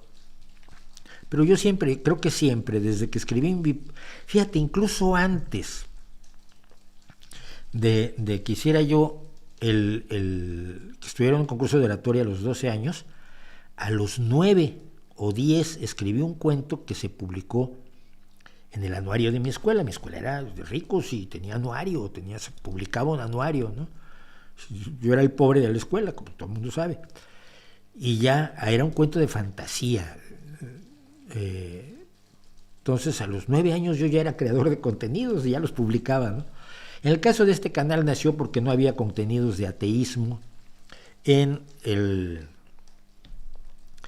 en el YouTube de hace 14 años y decidí que empezaría yo a contar mi visión del ateísmo y las críticas importantes y necesarias que hay que hacer a las religiones, a todas, principalmente aquella en la que yo fui criado. Luego me preguntan, ¿y por qué no hablas del judaísmo y del zoroastrianismo? Porque no tengo idea qué son, no lo sé, no estoy informado. Pero puedo hablar sobre la Biblia porque la he leído muchas veces, porque la conozco mejor que muchos creyentes. Puedo hablar del catolicismo porque fui criado católico, porque el primer cerro que subí en mi vida lo hice haciendo senderismo con el Opus Dei, porque mi familia era de una brutal, de un brutal fanatismo religioso. Y entonces pues, puedo hablar mejor de las religiones que mejor conozco, ¿no? Nada más. ¿Por qué no quieres hablar del Islam? ¿Le tienes miedo a los...? No, yo no tengo idea del Islam. Y ponerme a estudiarlo pues me tomaría mucho tiempo. Pero en este caso fue fundamentalmente, no había contenidos de ateísmo. Y cuando no hay contenidos de algo, pues yo voy y lo meto, ¿no? Yo empecé a hacer divulgación científica cuando casi nadie hacía divulgación científica en YouTube. Y aquí hay un elemento que me gustaría comentar, ya que me das pie más o menos, y es el tema de los youtubers y en general los comunicadores de derecha, que me llama muchísimo la atención porque creo que revela un problema que tenemos en la izquierda en general. Yo pertenezco a la socialdemocracia, pero hay una izquierda que es leninista, hay otra izquierda que es el socialismo cristiano, hay otra izquierda que es el liberalismo más avergonzado de ser liberal, ¿no? El liberalismo social, que pues, se ubica más en el centro izquierda que en otro lado. Están los anarquistas, están los anarcosindicalistas y un montón de gente más. Es una familia con más miembros de los que uno debería tener, por cierto. Pero ocurre algo muy entretenido o curioso o llamativo con los youtubers de derecha. Primero que nada, tienen un negocio muy bien montado, es decir, ganan muchísimo más dinero que los youtubers de izquierda. ¿Por qué no hay youtubers de izquierda? Porque hay muy pocos youtubers de izquierda. Se supone que hay uno de izquierda que dice que Franco era mejor que el Partido Socialista Obrero Español. Entonces, pues es de una izquierda de las que se llaman el rojipardismo, ¿no? El nazbol nacional bolcheviques, nazis bolcheviques. Pero no hay... Si yo te pongo a pensar en varios youtubers de derecha, rápidamente identificas, mira, pues sí, está el hombre con don, y luego está el otro que tiene unos musculazos así, güey, y el otro que es bastante buena persona. A mí me ha entrevistado 2 veces uno de ellos. Lo regañaron muchísimo por haberme entrevistado a uno de los que tiene uno de los canales de derecha más importantes. Pero yo, si me invitas de buena fe, yo voy de buena fe. Si me invitas de mala fe, vas a tener un problema. Puedes pensar en 6 o 7 youtubers de derecha fácil. Y si piensas en youtubers de izquierda, no piensas en nadie. A veces ni en mí. Pero ocurre algo muy curioso. La derecha en general ve a todos esos youtubers como sus defensores, como defensores de sus ideas y de su causa, y los promueve, los financia y los apoya. Bueno, pero tú me dirás, ¿acaso todos los youtubers de derecha piensan igual? Ni de coña, ni de broma. Hay gente que está más cerca del nazismo, hay gente que está más cerca del falangismo, hay gente que está en la onda de la guerra cultural inventada también por la Academia de los Estados Unidos y por los republicanos estadounidenses, porque imitan Estados Unidos, como Laje. Hay gente que está en una derecha más franquista, hay gente de una derecha mucho más razonada, serena y tranquila, ¿no? Esa derecha con la que es posible dialogar, porque hay una derecha con la que es posible dialogar. Ayer precisamente veía yo una entrevista con Liz Cheney, esta mujer, hija del que fue secretario de Estado de los Estados Unidos, de Cheney, un tipo despreciable, y hay una mujer republicana que ha luchado en contra de los demócratas brutalmente, pero ahora en la lucha contra Donald Trump dice que tenemos que olvidar las diferencias pasadas y centrarnos en lo importante. Si queremos tener, dice ella, en Estados Unidos, si quieren tener país y quieren seguir teniendo democracia para seguir peleando cada quien por sus ideas, lo primero es derrotar a Donald Trump. Bueno, piensan de manera muy distinta los distintos youtubers y comunicadores de derecha, pero todos se apoyan entre sí y todos son apoyados por las distintas derechas, es decir, tanto por Falange como por Hogar Social, que son los nazis, por Vox, por el PP. Y, por supuesto, se les invita a dar conferencias, dan cursos bien pagados, viajan en primera o en turismo y cobran bien los cursos que dan y demás, ¿no? A uno lo invitan a dar un curso. A ver, no me estoy quejando porque ya hay dinero, pero la diferencia es notable, ¿no? A uno lo invitan a dar un curso y le dicen, oye, pues mira, te pagamos el viaje y las comidas y el hotel. No es un hotel muy lujoso, pero sí, hombre, yo voy a donde me inviten. Esta es la regla número 1 de toda mi vida. Tú me invitas, voy. Si no tengo que gastar dinero, porque tampoco soy rico, entonces yo voy. Pero la forma en que se presenta, se difunde, se magnifica a los comunicadores de la derecha es absolutamente contraria a lo que tienes en el minimundo. Que yo trato, más o menos, estoy tratando de pensar en quién forma la izquierdosfera en YouTube. Pero si tú eres un comunicador de izquierda, como soy yo, puedes esperar que sea la mayoría de la izquierda te considere promotor de una herejía de izquierda. ¿Cómo que eres socialdemócrata? Si Lenin dijo, pero no de ninguna manera, porque Rosa Luxemburgo en ninguna situación se puede permitir que salgas de lo que señaló Mao precisamente en el capítulo 16, página 428 del volumen 94 de sus obras completas. O sea, yo soy un hereje de la mayor parte de la izquierda y así se me ve, así se me critica, así se me ataca y así se me denigra constantemente, que me importa un pito. A ver, en lo personal me da exactamente igual.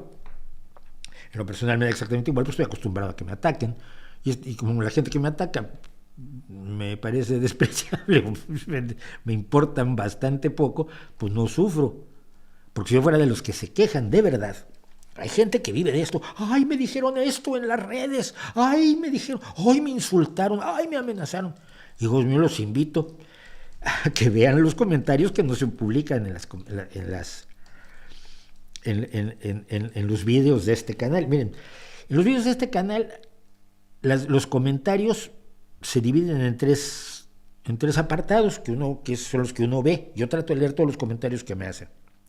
Uno es los comentarios que directamente se publican. Luego tengo restringidos comentarios con ciertas palabras porque ya sé por dónde van y no pienso darles plataforma. Y este es mi canal, no el de ellos. Entonces están los comentarios restringidos que yo leo y apruebo o borro. Punto. Y luego están los que infringen las leyes, las reglas de YouTube. Que esos vienen en un apartado distinto. Dices quiero verlos y te sale un cuadro que dice ¿estás seguro que quieres verlos? Porque tienen palabras y conceptos y demás. Sí, hombre, quiero verlos. Entonces ya, después de 2 clics de autorización ya los puedes ver. Me ponen, me insultan, me amenazan, me dicen que yo, si llorara, me la pasaría haciendo verdaderos ríos de agua salada por las barbaridades que me dicen todos los días, pero muy curiosamente también gente, sobre todo gente de izquierda, de la derecha, no la tengo nada contenta, eso es evidente, pero a la izquierda me llama muchísimo la atención que a la izquierda no la invitan, a los comunicadores de izquierda casi no los invitan ni los suyos. A mí me invita a veces por mi partido, porque es mi partido, ¿no?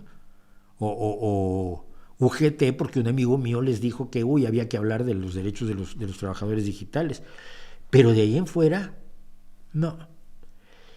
Y me parece que estamos perdiendo la guerra en los medios, entre otras cosas porque la izquierda vive peleándose entre sí misma, y si no vamos a hablar hoy un poco de Podemos y de Sumar y de la gente que ha huido de Podemos y todo esto.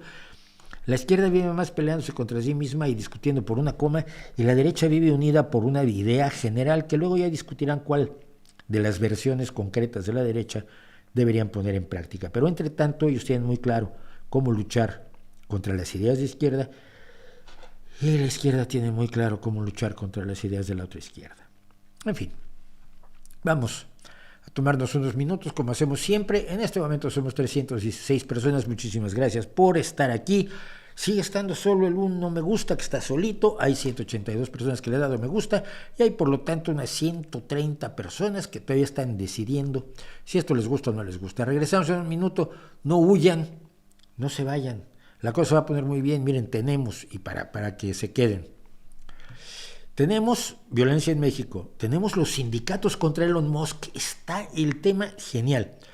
Excesos verbales y libre expresión, por cierto. Las ciudades de 15 minutos, trabajo infantil migrante en Estados Unidos y cosas así. O sea, tenemos mucho de qué hablar, así que no se vayan.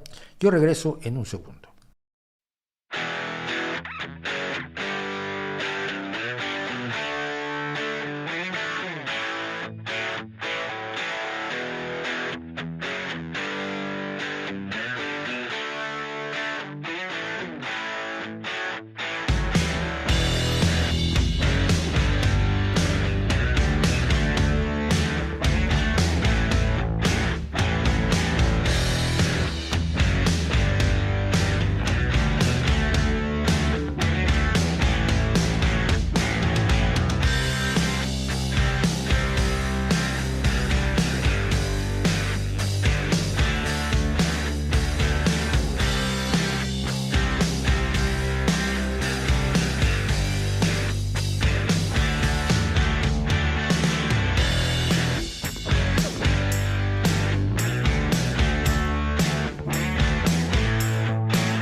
Ya estamos de regreso, 40 personas huyeron como era de esperarse, no conseguimos que esto deje de pasar.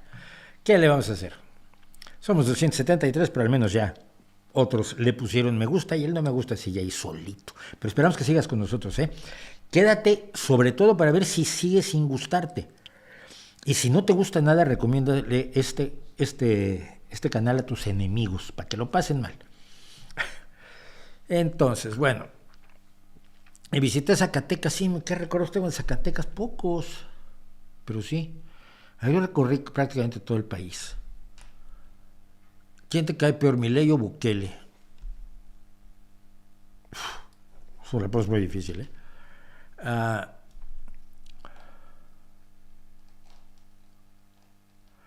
Unión Europea acaba de condenar el intento de golpe de Guatemala contra el primer presidente de izquierda después de Jacobo Arbenz. La Unión Europea está moviéndose hacia la izquierda, se los he dicho yo y no me quieren creer, pero bueno, el mundo se mueve a la izquierda. ¿Qué tan grave es la problemática de los incels y su difusión de odio en las redes sociales? Pequeña, yo creo, ¿no? No son precisamente relevantes, que crea yo. Muchas gracias a Omo por las cosas bonitas que me dice.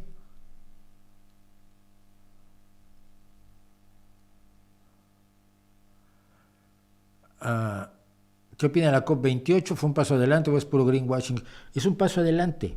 No va a ser la solución, ni se va a cumplir todo lo que se planteó, pero es un paso adelante.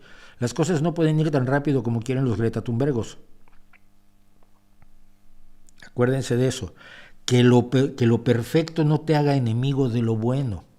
Y el cinismo nos hace enemigos de lo bueno.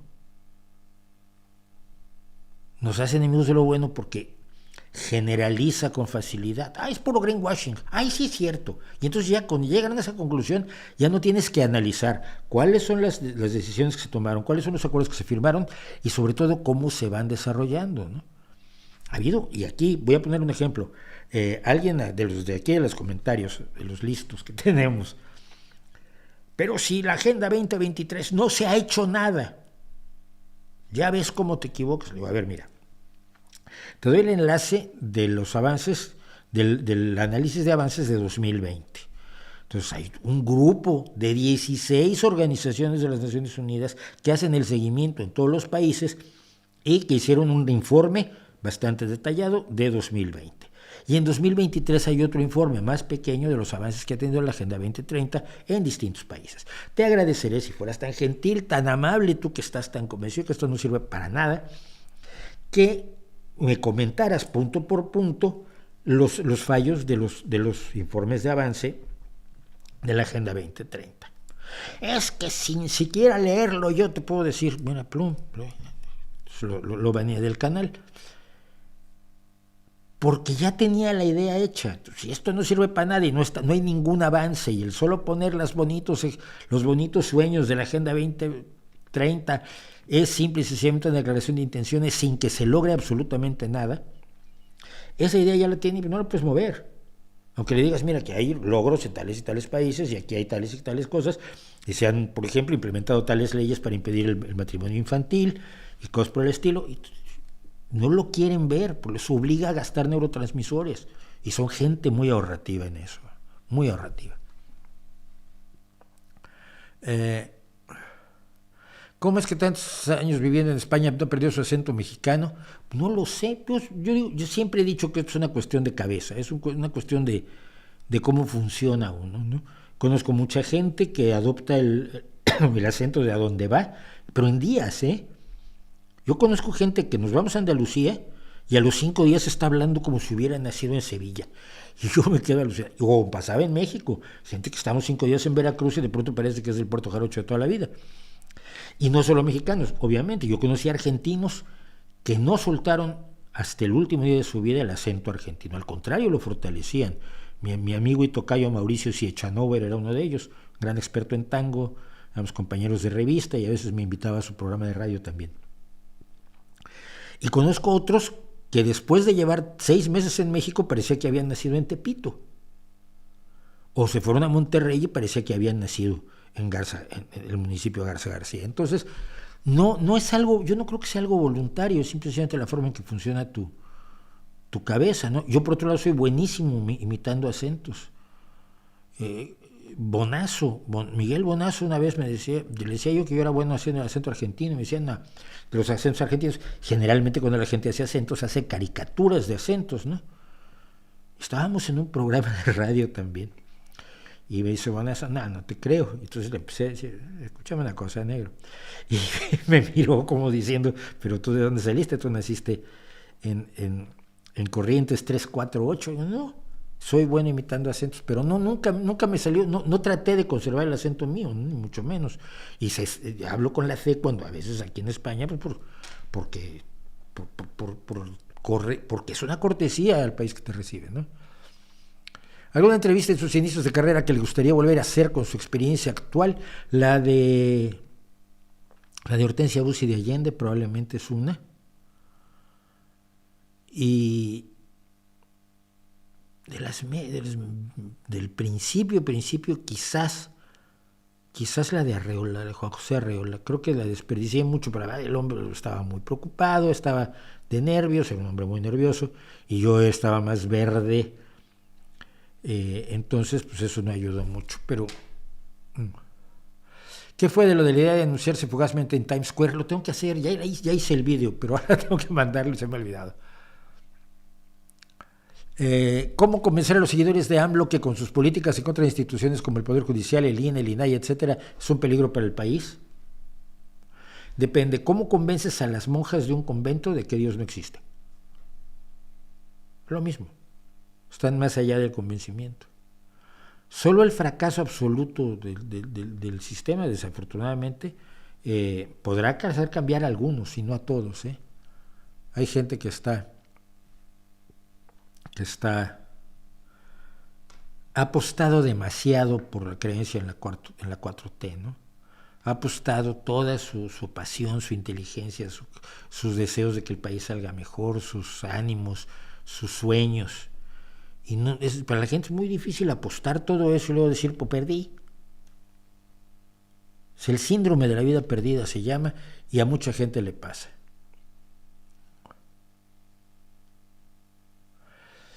¿Qué opinas sobre la gente que discrimina a la gente por sus ideas políticas o posición económica? ¿Es igual de incorrecto? Por sus ideas políticas, no. Yo a los nazis los discriminaré siempre, a los racistas los discriminaré siempre, por supuesto, a los sexistas, a las personas que consideran que la violación es natural, pues no los por supuesto que los voy a rechazar. No creo que sea discriminación, creo que es un rechazo natural. Pero por posición económica sí, eso es una de las formas de discriminación más comunes y desagradables. La más común es la llamada aporofobia, es decir, si eres pobre ya vales menos. Pero también hay la idea de muchos de que si eres una persona con recursos económicos, si eres una persona acaudalada, tienes que ser mala persona, tienes que ser de derecha, tienes que ser un montón de cosas, que luego no todos son. Puede que la mayoría lo sea, ni siquiera eso lo sé, pero sí es una discriminación absolutamente absurda, porque es atribuirle posiciones personales a una situación que no tiene nada que ver con las posiciones personales. La política sí tiene que ver con posiciones personales, pero el color de la piel, la sexualidad, tus gustos en la cama, cómo te ves a ti mismo, si eres calvo o no, si eres gordito o eres flaquito, todo eso no tiene que ver con sus posiciones personales. La política sí, obviamente, la posición política sí. ¿Crees que se debería incluir ateísmo en la clase de religiones comparadas? Creo que el ateísmo está malentendido en general por falta de abordaje. El problema es que el ateísmo es la conclusión de una visión previa, que es muy difícil enseñar en religiones comparadas, que es la necesidad de tener evidencias tan grandes, tan sólidas, tan fuertes, como fuerte es la afirmación de que existe un personaje, un ser, una fuerza, un individuo, un algo que creó el universo. ¡Wow! Es potentísimo, ¿no? Es difícil inventarte algo más heavy. Dios creó el universo. ¡Wow! ¡Qué bien! ¿Cómo lo sabes? Lo dice aquí en este libro. Ya, tengo aquí otro libro donde dice que el lobo se comió a Caperucita y luego el cazador rajó al lobo y sacó a Caperucita viva. Pero el que lo diga en un libro no representa una... No, pero es que este libro lo dictó Dios. ¿Vale? ¿Cómo lo sabes? Toda la actitud ante la religión que es previa a decir no creo que haya un Dios, no la veo quizás en un curso de religiones comparadas, pero quizás sí, no sé. No lo había planteado nunca, así que me quedo con la idea.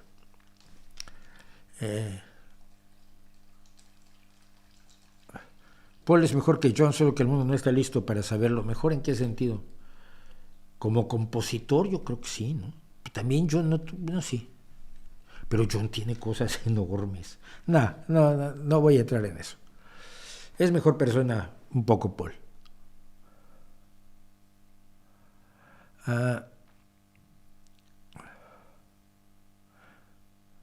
Dice, con el tema del aborto quiero hacer notar lo parecido de sus opiniones con las del maestro Luis González de Alba. Pues qué bien. El hecho de que yo no tenga afinidad con una persona no quiere decir que rechace o que me horrorice compartir ideas con ellas. Comparto ideas con la gente más rara del universo, con gente absolutamente contraria a mí. Por ejemplo, hay nazis a los que les gustan los perritos. Y no van a dejar de gustarme los perritos porque hay nazis a los que les gustan. Entonces el que en ese punto consideramos a Luis González de Alba y yo me parece fantástico. No tengo ningún problema al respecto. No tengo opinión sobre la presidenta de Honduras.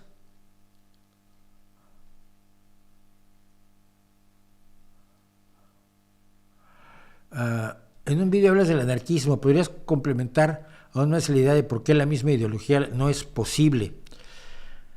¿Cómo lo plantea? Es que ya lo he comentado muchas veces. Simple y sencillamente es, si tú planteas que no haya una autoridad, porque todo el mundo se va a portar bien, porque presupones que a falta de autoridad y teniendo una cierta abundancia material, es decir, un anarquismo en unas condiciones de escasez es imposible de plantear, pero unas condiciones post-escasez, el que todos se van a portar bien, tiene el defecto de que con que uno no lo haga se derrumba todo. Con uno que se porte mal ya tienes un problema, ¿no? Está haciendo algo incorrecto, ya, pero ¿qué leyes lo impiden? Bueno, no, pues hacemos una ley, vale, hacemos una ley, y luego ¿cómo hacemos que esa ley se cumpla? Bueno, pues tenemos una institución que hace que se cumplan las leyes, la policía, por ejemplo. Vale, si las personas infringen esa ley, ¿qué tenemos? Bueno, pues entonces tenemos una institución que analice si realmente infringió esa ley y entonces tome decisiones. Vale, y si la infringió, entonces ya tenemos jueces. Y si la infringió, ¿qué hacemos? Bueno, pues entonces lo castigamos. Bueno, entonces ¿qué hacemos? Pues cárceles o sistemas punitivos. Vale, pero esto cualquier juez puede hacer lo que quiera. Bueno, no, porque necesitas un contrapeso en otros poderes. Ya tienes a los que hacen las leyes, tienes a los que aplican las leyes, pero necesitas uno que equilibre a los otros tres, y entonces estás haciendo una democracia a toda velocidad.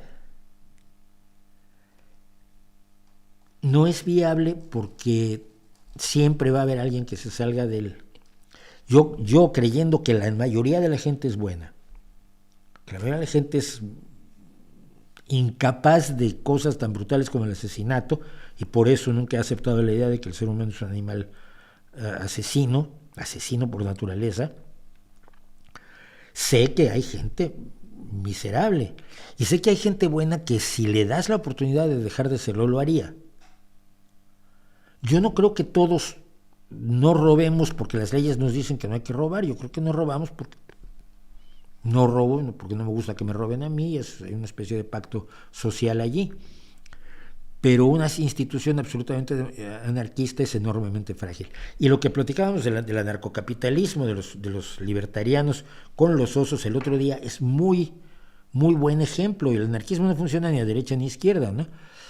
Cuando tienes un problema social, lo tienes que abordar socialmente. Y para que se aborde socialmente con efectividad un problema, tiene que haber una organización social. Y esa organización social ya va en contra de la idea de la anarquía, la de la falta de autoridad, de la falta de represión, de la falta de obligación, de la falta de elementos que te fuercen, que te obliguen a convivir en sociedad en momentos en que preferirías no hacerlo. En policías que te detengan cuando te pasas un semáforo en rojo, o te pongan una multa porque vas a más de 120 kilómetros por hora, que era el límite de velocidad, cuando tú en realidad en ese momento te estabas sintiendo Max Verstappen y querías llegar a los 300. Como yo lo hice una vez con el auto de un amigo mío, dice que llega hasta 190 y llegará, pues vamos a intentarlo. No llegaba a los 160, empezó a temblar todo, un Renaultito que tenía mi amigo.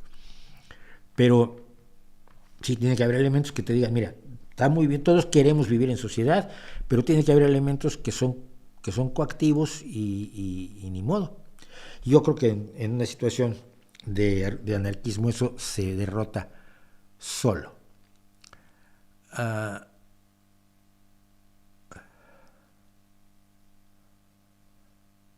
Bueno, ¿por qué no invita a Enrique Ganem? Porque no conozco a Enrique Ganem. Diferencia entre psicología y psicoanálisis. El psicoanálisis es un invento total, la psicología es una disciplina que está cada vez más funcionando de acuerdo al conocimiento científico. El psicoanálisis está absolutamente en el otro lado del mundo. La Guerra del Fuego de los años 80 era una buena película. Me acuerdo vivamente de algunas escenas, Curiosamente, la escena que más me acuerdo es cuando la chica le enseña al tipo que se la secuestró, o bueno, nunca la secuestró, pero bueno, que con los tipos con los que va a hacer el amor de frente y no por detrás, no de perrito. Y eso lo recuerdo vivamente, como si hubiera sido un gran avance social el hacer el amor de frente, ¿no? Entonces, las curiosas cosas se acuerda uno. Pero yo tenía 16 años cuando vi. ¿De cuándo es? Los años 80. No, es de los 70. No, la Guerra del Fuego es de los años 70. Seguro casi.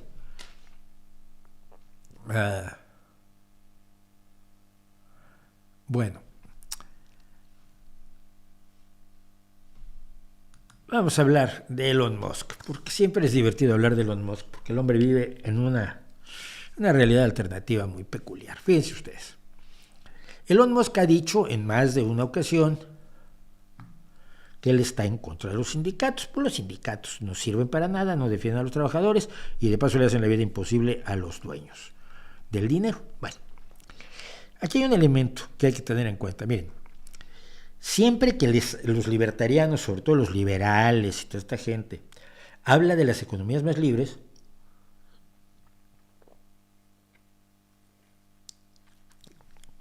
habla de los países nórdicos.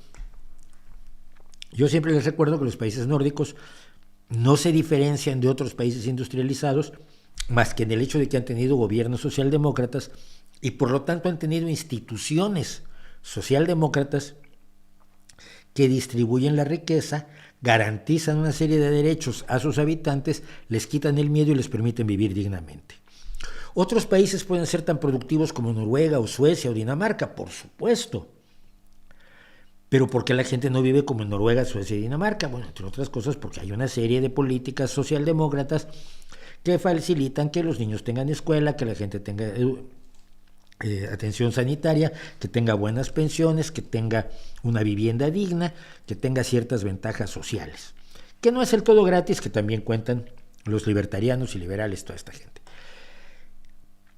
Siempre se les olvida al contar estas historias de es que son economías muy libres, lo que hay que hacer es una economía libre y nos convertiremos en Dinamarca. No, mira, si es una economía muy libre te puedes convertir en cualquier otro país. Si a la economía libre le añades un gobierno socialdemócrata con visión socialdemócrata y le añades sindicatos, entonces hablamos de otra cosa. Porque el poder que ejercen los sindicatos en esos países es fundamental para que sean las sociedades opulentas, casi post-escasez que son. Y esto yo siempre lo recuerdo porque está la discusión de ustedes los izquierdistas siempre quieren un salario mínimo. Oye, mira, en países como México, como España, como Argentina, como Bolivia, pues sí, son bastante depredadores los jefes como para que no sea necesario que se legisle la existencia de un salario mínimo a pagarle a la gente para que sobreviva, un salario que debería ser remunerador y suficiente para mantener una familia, que la mayoría de las veces no lo es. Pero entonces siempre hay alguien que me sale, pero en Dinamarca no hay salario mínimo. Y no pasa nada, es que el salario mínimo es una de las herramientas que la socialdemocracia tiene para mejorar las condiciones de los más desprotegidos, pero no es obligatorio, nadie está enamorado de los salarios mínimos. En Dinamarca no es necesario el salario mínimo porque la fuerza de los sindicatos es tal que sus negociaciones colectivas siempre salen mucho más beneficiosas de lo que podrían salir si hubiera un salario mínimo. Los obreros en Dinamarca ganan lo que tú no te imaginas que puedes ganar tú. Entonces, como los sindicatos usan efectiva y eficazmente su poder en Dinamarca, no es necesario el salario mínimo. Y yo como socialdemócrata no estoy enamorado de los medios, sino de los fines. El fin es que los trabajadores tengan un salario remunerador y que sus familias vivan dignamente. Bien, contado esto, resulta que Elon Musk tiene un problema en Suecia. Y el problema que tiene en Suecia es el siguiente. Tesla no fabrica autos en Suecia, pero tiene una serie de talleres con mecánicos suecos para atender a los dueños de Teslas a los que se les averían. No, creo que no están en los Teslas hechos en Europa, creo que no están sujetos al recall, la retirada de 2 millones de Teslas porque tiene problemas con su piloto automático. Un auto que conduzca solo es mala idea. Bueno, pero los responsables de IF Metall, que es los grandes sindicatos en Alemania y en Escandinavia, han nacido de los sindicatos del trabajo del metal, los sindicatos acereros sobre todo. IG Metall es el gran sindicato en Alemania, por ejemplo, defiende también a los youtubers porque abarca muchas otras ramas que ya no tienen que ver con el metal, se han unido los sindicatos para tener más fuerza. IF Metall dice: Tesla crea coches que son sostenibles para el clima. Ahora es el momento de crear condiciones laborales sostenibles para los empleados. Es hora de un convenio colectivo entre los mecánicos de Tesla en Suecia y la empresa de Elon Musk. Y esto lo dijo IF Metall, el poderosísimo sindicato sueco, que está movilizando a 120 mecánicos en 7 talleres repartidos por todo el país. Y hace mes y medio los mecánicos suecos empezaron una huelga reclamando un convenio colectivo. Era un conflicto laboral menor, a ver, son 120 mecánicos, tampoco estás diciendo qué barbaridad, ¿no? Vamos, Tesla tiene, nos contaba El País, una plantilla global de 127,000 empleados y que va aumentando semana a semana, ¿no? El problema es que los sindicatos deben ser solidarios. Una de las ideas del sindicato es precisamente que el pertenecer a la clase trabajadora nos identifica más de lo que nos debería separar, el que tengamos un color de piel diferente o trabajemos en industrias diferentes, etc. Entonces los trabajadores portuarios de Suecia el 7 de noviembre decidieron bloquear la entrada de los automóviles Tesla mientras no haga usted el convenio colectivo con los 120 trabajadores de Suecia. Bloquearon los automóviles Tesla en los 4 principales puertos suecos y luego en todos. Los empleados de la red eléctrica Electrikerna rechazaron mantener las estaciones de supercargadores Tesla si no se sigue el convenio colectivo con los 120 mecánicos de los 27 talleres de Elon Musk.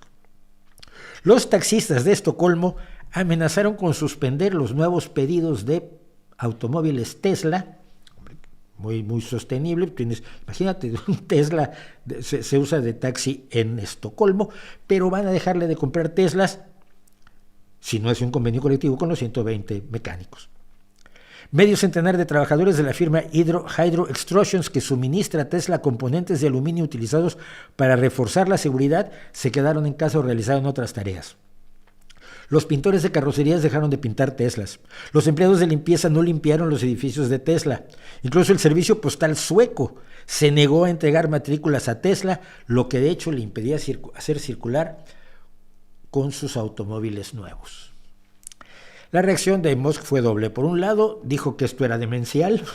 No sabes en la que te has metido, chaval. Que era demencial el veto de los trabajadores de servicio postal. Lo dijo, por supuesto, en Twitter. Y en una entrevista con el New York Times mostró su desacuerdo con la idea misma de la existencia de los sindicatos. Lógicamente, si tú tienes a los trabajadores cobrando lo que tú quieres, trabajando las horas que tú quieres, un sindicato te pone en una situación en la que puedes perder un poquito de dinero, que ya les correspondía originalmente a ellos, ¿no? Bueno, el segundo frente fue judicial, acudió a los tribunales para denunciar la ilegalidad del boicot del servicio postal. Los jueces concluyeron el jueves pasado, hace una semanita, hoy celebramos una semana, de que PostNord no está obligada a hacer la entrega de las matrículas de las placas de los automóviles Tesla. O sea, los jueces están del lado de los trabajadores. Mira, el sindicato IF Metall defiende que los convenios colectivos son la base del modelo laboral sueco y que aproximadamente 9 de cada 10 trabajadores están cubiertos por sindicatos en Suecia. Ya ven que una economía libre no es como les cuentan a ustedes. Es una economía libre donde tú te contratas libremente y te despiden libremente. No. Yo me contrato con mi sindicato. Porque yo solito frente a ti soy solamente un trabajador. Tú eres una empresa poderosísima. La empresa del hombre más rico del mundo. ¿Yo qué soy junto a Elon Musk? O sea, una mosca. Pero si nos reunimos todos, ya podemos empezar a negociar desde una posición un poquito menos asimétrica. Los responsables del sindicato IF Metal dicen que gracias a que los trabajadores suecos están cubiertos por los sindicatos, se ha conseguido la paz social y la tranquilidad en Suecia. Gracias a su existencia se garantizan condiciones laborales sector a sector, desde salarios a pensiones, pasando por la duración de la jornada laboral o las vacaciones, todo lo cual ha sido logros de los trabajadores. No ha sido que a los dueños de las empresas se les haya ocurrido, ay mira, vamos a reducirles la jornada laboral, pues somos buenas personas, para que pasen más tiempo con sus hijitos. Las 8 horas se ganaron en la pelea laboral. Bueno, la ola de simpatía tenía muy mal a Donald, fíjate, claro, lo identifico muchísimo, son tal para cual, a Donald Musk o a Elon Trump, hasta que llegaron los sindicatos de Dinamarca, Noruega y Finlandia y dijeron: somos solidarios con nuestros compañeros suecos, tú tienes que hacer un convenio colectivo con esos 120 mecánicos o aquí te paramos toda la producción. El sindicato danés 3F, al que su homólogo sueco pidió ayuda, anunció que se negará a descargar o transportar automóviles fabricados por la compañía que vayan a clientes en Suecia. La solidaridad es la piedra angular del movimiento sindical y se extiende más allá de las fronteras, dijo el presidente Jan Villadsen. Y así es. Sí, me van a decir, y estoy de acuerdo con ustedes. Los sindicatos en Argentina es una basura, los sindicatos en Colombia no sirven para nada, los sindicatos en México tienen unos problemas del copón, los sindicatos de tal otro país están coludidos con el gobierno y los sindicatos de otro lado están a sueldo de los jefes de las empresas, o sea que no sirven para nada. Sí, es cierto, pero es responsabilidad de los trabajadores el deshacerse de esos sindicatos y hacer sindicatos reales. El problema no es la institución sindical, sino la forma en que se pueda corromper. Pero si una institución la manejan corruptos y se va a corromper, eso no es que la institución tenga un problema. Cuando la institución se maneja bien, pasa esto. Noruega y Finlandia pueden ser las siguientes piezas de la partida de ajedrez. Te estoy leyendo todo esto del país, lo digo, porque los sindicatos del primero, Noruega, están analizando su propia respuesta en un país clave para Tesla, pues Noruega es el cuarto mercado de Tesla. Los 3 primeros son Estados Unidos, Alemania y el Reino Unido. Porque tú hablas con la gente de dinero, hablas de dinero. Yo soy tu mercado, yo soy tu cliente, yo tengo derechos. Yo soy tu trabajador, yo tengo derechos y hablemos de dinero. El sindicato finlandés de trabajadores del transporte AKT decidió el jueves unirse a la huelga de solidaridad contra Tesla y afirmó que iniciaría un bloqueo de los vehículos Tesla con destino a Suecia en todos los puertos finlandeses a partir del 20 de diciembre. No todas las luchas sindicales se ganan. Yo no sé si puedan ganar esta lucha. Me parece un capricho brutal de Elon Musk que se mete en todo este lío por no hacerle un convenio colectivo a 120 mecánicos que necesita para que sus automóviles sigan funcionando en Suecia, que es un país que compra muchos, tantos que los usa de taxis. Los sindicatos pueden perder el pulso, siempre. La lucha sindical no es de ganamos siempre, la lucha sindical es de ganar y perder. No sé si Elon Musk los pueda derrotar. Es un capricho. Elon Musk es un niño caprichoso que tiene un problema, parece que su mamá no lo abrazaba. Es la impresión que da siempre, ¿no? Necesitaba que sus papás lo abrazaran más. Pero eso es un ejemplo de lo que siempre he dicho respecto de la importancia de los sindicatos y de que sin esos elementos que le dan poder a quienes no lo tienen, los otros que tienen poder, por buenas personas que sean, por lindos, por simpáticos, por agradables que sean, van a tender al abuso. No todos, pero sí muchos. Y cuando te quieres enfrentar al hombre más rico del mundo y por lo tanto al hombre más poderoso en muchos terrenos, en muchos aspectos, el hombre más poderoso del mundo, si no lo haces así, él va a hacer lo que quiera. Si te estás tú en un sindicato y ese sindicato no está funcionando, tíralo y compra otro, pon otro. Con líderes que realmente le respondan a las necesidades de sus trabajadores, con gente que realmente luche por los intereses de los trabajadores. De otro modo las cosas nunca cambian. Y esto quizás habría que tenerlo presente cuando vemos aquí en la revista Fortune cómo los problemas del sindicato de Tesla de Elon Musk en Escandinavia están escalando rápidamente, mientras el jefe del sindicato dice que la actitud de señor feudal de Elon Musk simplemente está equivocada. Y esto no lo está diciendo una revista de izquierda militante prosindicalista, lo está contando la revista Fortune, que es una de las revistas del dinero, pero que igual que el Financial Times y otras, no son tontas, y ciertamente no son tan tontas como Elon Musk. ¿Qué les parece esa bonita historia? ¿Cómo le hace Antonio Samperio? ¿Cómo hacen los menos agraciados físicamente para tener a mujeres hermosas como pareja? Pues poder, fama, labia, simpatía, inteligencia. No solo el atractivo físico es determinante, es un elemento de la complejidad de las relaciones humanas. Y si hay relaciones humanas complejas, hombre, la relación de un hombre con una mujer, o de una persona con su pareja, hombre con hombre, mujer con mujer, quimera con quimera, la relación que implica amor y sexo entre dos personas es lo más complicado que hay. Y es inexplicable. Yo creo que estamos muy lejos de explicarlo. Y voy a contar una anécdota simplemente porque creo que expresa lo complicados que somos en nuestra cabeza. Esto me ha pasado en más de una ocasión. Tienes un amigo, a mí me gustan las mujeres de pelo oscuro largo, pechos generosos, cintura pequeñita y más bien rellenitas.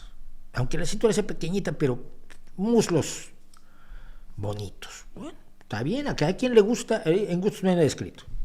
Pronto vas por la calle y el tipo hace así.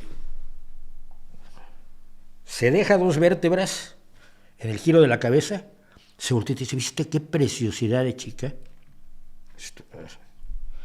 Es rubia de pelo corto. Es delgadita, pero de caderas estrechas, o sea que no tiene la cintura de avispa. No tiene nada que ver con las mujeres que tú me has descrito como tu ideal de belleza. Pero ¿viste qué ojos tan bonitos tenía? Ya. Todo lo que me dijiste hasta hoy era una visión que tenías equivocada de ti mismo y de lo que te gusta y de lo que te interesa. Y eso solo en lo físico, ¿eh? La descripción que hacemos de nuestros ideales románticos o sexuales nunca o casi nunca se corresponde con lo que realmente acaba siendo lo que nos seduce y nos hace irnos de cabeza para toda la vida. Es enormemente complejo. Entonces, es cierto que la belleza tendemos a apreciar más. Yo estoy muy seguro que si, o creo con cierta razón, que si Taylor Swift no fuera tan guapa o fuera menos guapa, probablemente tendría un poco menos de éxito.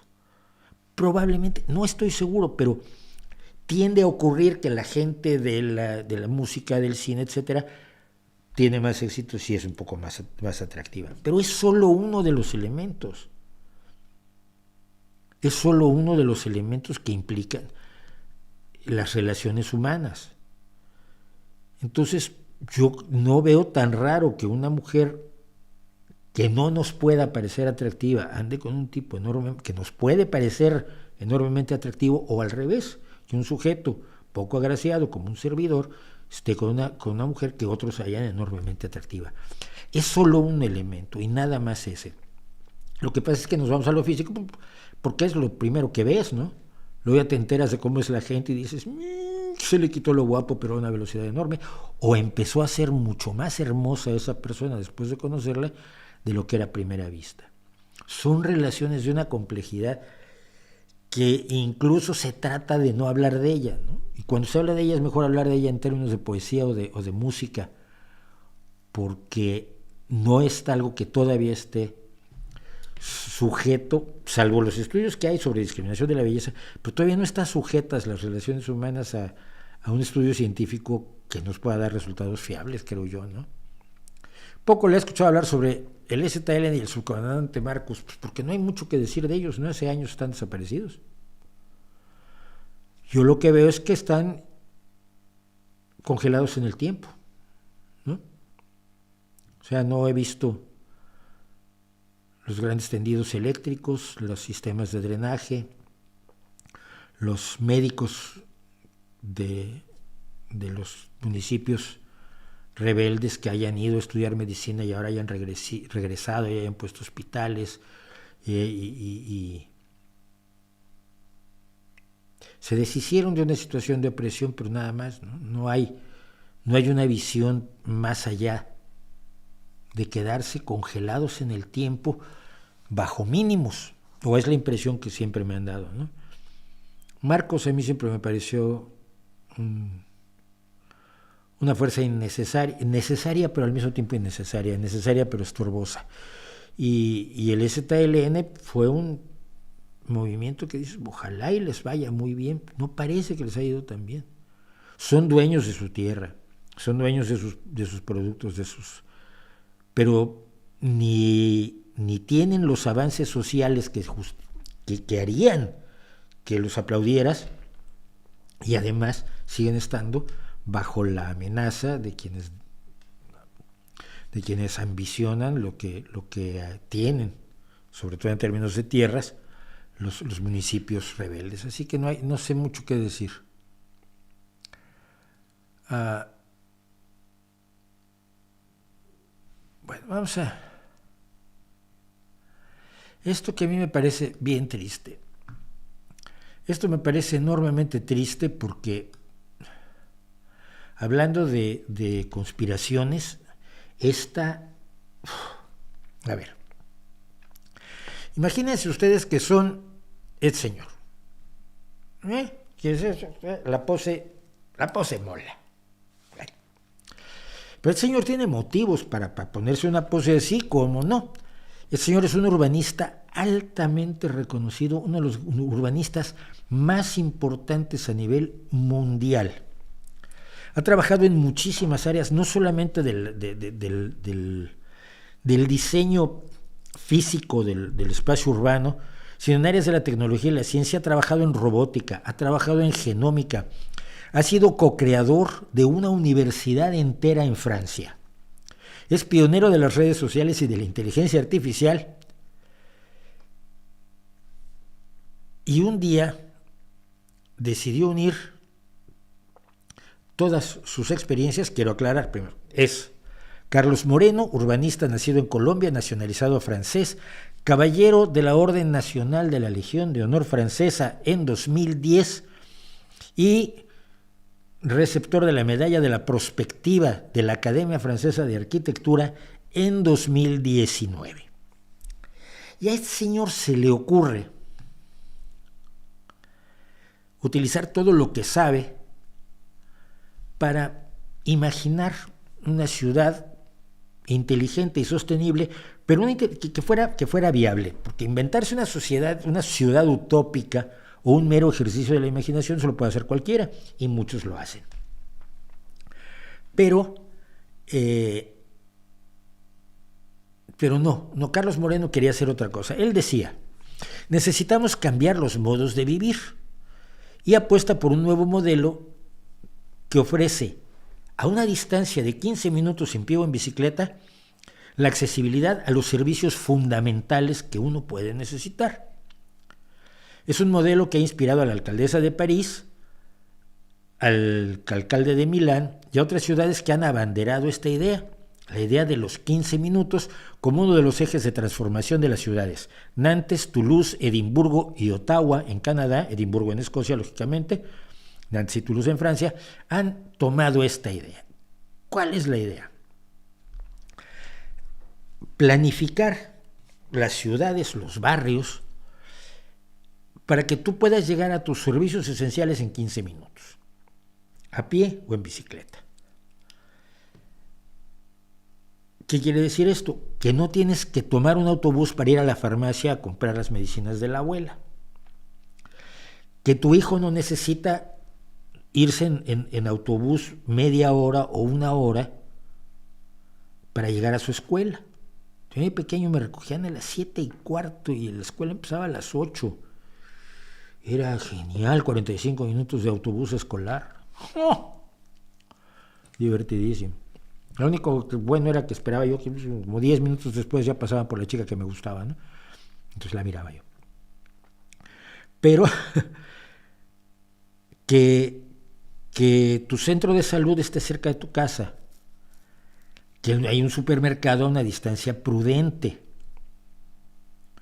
que haya una pista deportiva para que tus hijos jueguen o practiquen el deporte y haya un parque para que tus hijos jueguen sin que tengan que tomar un autobús o ir en auto o andar en bicicleta media hora o 40 minutos para ir al gimnasio. No suena mal, ¿no? De hecho, muchos barrios ya son así porque naturalmente se han desarrollado así. Es decir, quien quiere poner, acaba de hacerlo una compañera aquí, acaba de llevar al perro por primera vez, ve la ciudad y dice, mira, en este barrio donde vive Mauricio, no hay quien lave perros. Y yo soy buenísima lavando perros y gatos, tengo una experiencia enorme, y me voy a alquilar un localito y voy a poner Big Dog, así se llama, Big Dog, lavado de perros. Yo voy, bienvenida al barrio, es un barrio muy perrero, o sea que vas a tener clientes, veo su agenda, está llenísima, le digo, ¿cuánto cobras? 25 euros, oye, mira, me cobra 30 los que yo lo llevo, y lo llevo a 16 calles más para allá. Mi hijo te trae mañana el perro a lavar. Es decir, la gente busca los lugares, los nichos ecológicos donde su negocio va a funcionar mejor. Otras cosas, como un centro de salud o un centro municipal de servicios, pues tienen que ser decididos por el gobierno. Antes de que Moreno se inventara las ciudades de 15 minutos, por ejemplo, aquí en esta ciudad hubo un alcalde queridísimo que decidió que todos los barrios tenían que tener un centro municipal donde podías hacer los trámites de pago de impuestos y de solicitud de permisos y demás, que no tuvieras que ir hasta la alcaldía, hasta las oficinas centrales de la alcaldía para hacer todos los trámites.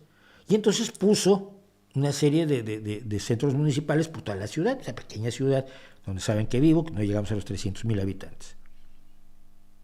Pues eso estaba haciendo Vicente Álvarez Areces, el alcalde, estaba ayudando a hacer una ciudad de 15 minutos, no porque toda la ciudad esté a 15 minutos, sino porque donde quiera que estés en la ciudad, tienes los servicios necesarios a 15 minutos.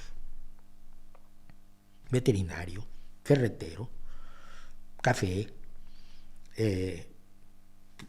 peluquero, peluquera. No sé de dónde. Esta idea que me parece buenísima, o sea, obviamente no vas a poner un cine en cada barrio para ir al cine o al teatro, pues vas a moverte, o a las grandes exposiciones que se hacen en museos, que no puedes tener uno en cada barrio. Entonces, para eso sí, tomas el autobús, o el partido del equipo de baloncesto, que yo todos los sábados, cada 2 sábados que hay partido aquí, tomo un autobús y viajo 40 minutos para llegar al pabellón deportivo donde juega mi equipo. Lógico. Y junto está el equipo, el Molinón, el estadio donde juega el equipo de fútbol, que ahí va 20,000 personas gritando encantadas de la vida. Pero lo esencial, puedo pasarme días sin salir de mi barrio. Bueno, algunos teóricos de la conspiración, que no sé de dónde salen, pero si lo pueden hacer con Taylor Swift, lo podrían hacer con esto, han afirmado que las autoridades utilizarán esto como un medio para controlar a la gente e impedirán que todos salgan de su burbuja de 15 minutos. Te estarán vigilando y cuando te sales, hoy tendrás que pagar una multa o tendrás que pedir permiso. Oiga, voy a ir a ver la película de Barbie. ¿Me dan permiso? Y entonces te expide un permiso la autoridad. Ok.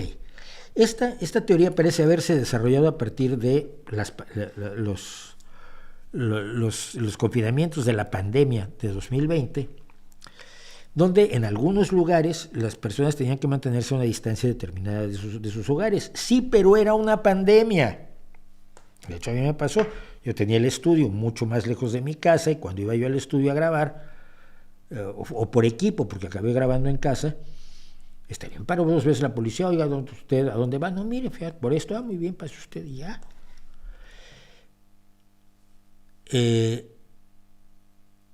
Pero, ¿qué bases habría para creer en una conspiración tal que un Estado autoritario, dictatorial y policíaco pudiera controlarte de modo tal que no salieras de tu burbuja de 15 minutos?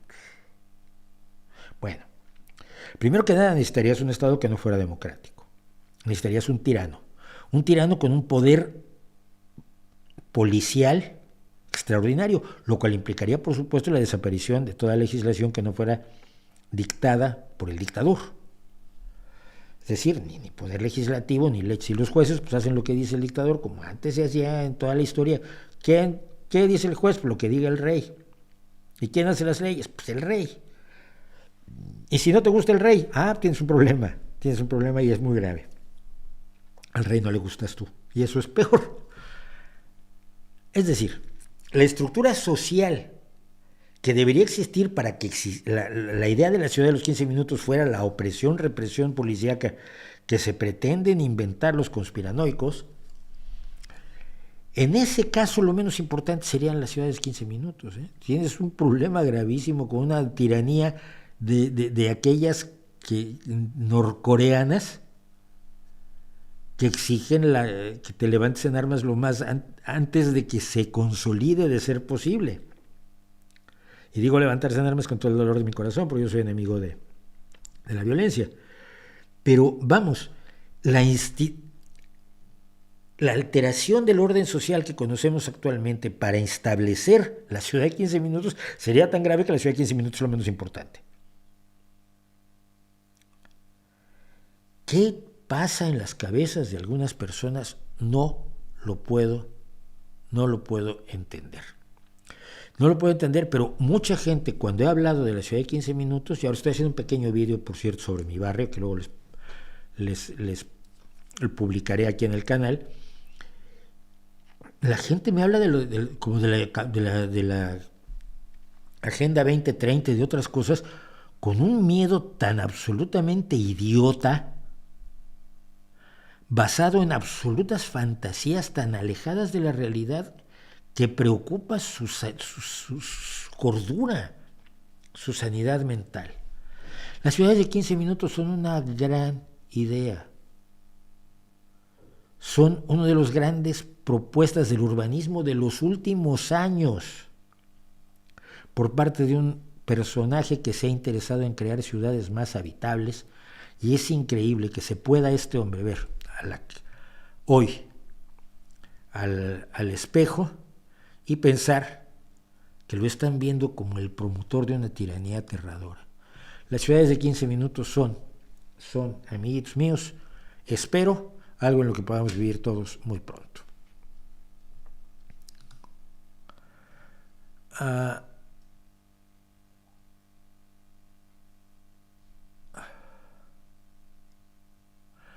Una conspiranoia común entre cierto sector de la izquierda es la que dice que la proyección de Mercator está hecha para beneficiar y mantener el dominio del norte global. ¿Puedes hablar de ello?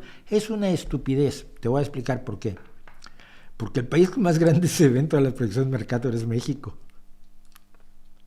Si esto promueve la dominación del mundo por parte de México, pues va. En serio, ve las proyecciones. No, hombre, es inventarse barbaridades con bases de tan tremendamente endebles.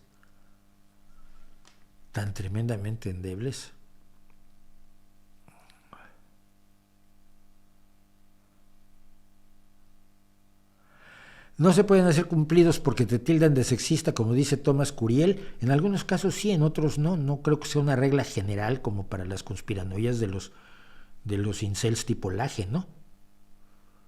Depende qué cumplidos y depende a quién. Si te toca a alguien que está totalmente enloquecido o enloquecida por el posmo, pues sí, te va a llamar de todo. Pero si entre gente normal no pasa, ¿no? Ay, qué bonito, ay, me gusta tu pelo, ay, pues muchas gracias. Ya, no pasa absolutamente nada. No es lo mismo, no es un cumplido, no es lo mismo, ya lo he comentado, que un piropo callejero en mal lugar a las 11 de la noche, con una chica que viene sola por la calle, ¡ay, qué guapa estás! Pues obviamente eso ni es un cumplido ni nada, es una agresión. Pero no, los seres humanos nos hacemos cumplidos normalmente. Que hay exagerados son una minoría pequeñísima. Los que están buscando de qué ofenderse, y se ofenden por lo que digas. Ay, qué muchacha tan guapa. No, tú eres un sexista horrible. Pues, ay, qué muchacha tan fea. No, tú eres un sexista horrible. Pues, ¿qué? No digas nada. ¿Por qué? Tengo tanto derecho a expresarme como todo el mundo. Y son opiniones absolutamente inocuas. Sí hay gente que te va a tildar de sexista, pero son una minoría, no son la gran conspiración del mundo. No son la gente normal, vaya. Así que,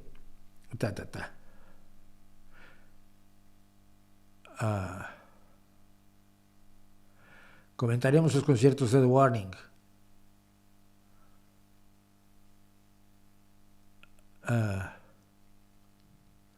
Hay mucha gente que está encantado de que tenga yo entradas para The Warning. Dice Víctor Valdés que no importa cuántas veces las hayas visto o escuchado en las plataformas de música, te van a volar la cabeza. Eso espero.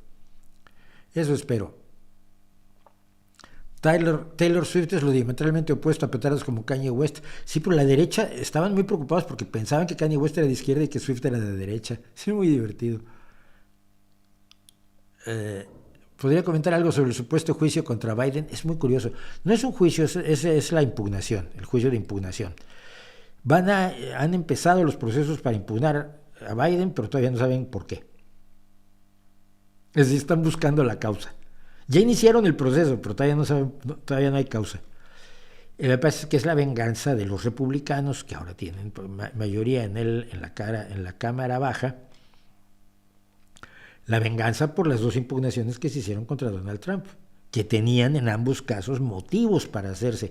Pero aquí no tienen motivo, es simple y sencillamente venganza y punto. La irracionalidad se ha apoderado completamente del Partido Republicano. Y es una irracionalidad que saben que es falsa. Decía yo que oía la entrevista con Liz Cheney ayer. Liz Cheney los conoce a todos. Ha sido durante muchos años uno de los elementos clave del Partido Republicano y ahora, como dice ella, se siente muy rara de que la izquierda la esté recibiendo. Pero le preguntaban ayer a Liz Cheney, o anteayer, ¿cuántos de los republicanos que están en el Congreso se creen el cuento Trump total? Decía, quizás 5. Todos los demás lo están haciendo porque les conviene políticamente. O como dijeron cuando firmaron para defender a Donald Trump cuando el ataque al Capitolio, las cosas que hacemos por el Jesús anaranjado. Mira, si tú no crees en el Jesús anaranjado, pero haces cosas por el Jesús anaranjado y lo llamas el Jesús anaranjado, tienes un problema. Es un problema de servilismo. Y es un problema de servilismo que en todo el mundo es muy dañino. Cuando ves a la gente servil ante López Obrador, cuando ves a la gente servil ante Milei, cuando ves a la gente servil ante cualquier jefe de gobierno, cualquier poderoso, pero sobre todo en algunos concentran una cantidad de baba a su alrededor que es enormemente angustiante, ¿no? Entonces lo que están haciendo es eso, una mera venganza contra contra Joe Biden y prevenir la posibilidad de que no gane la elección en 2024 Donald Trump. Que si está en la cárcel no sé si puede competir por la presidencia de Estados Unidos, pero bueno. París, María Isabel Gutiérrez de Velasco desde París, mira, muchas gracias.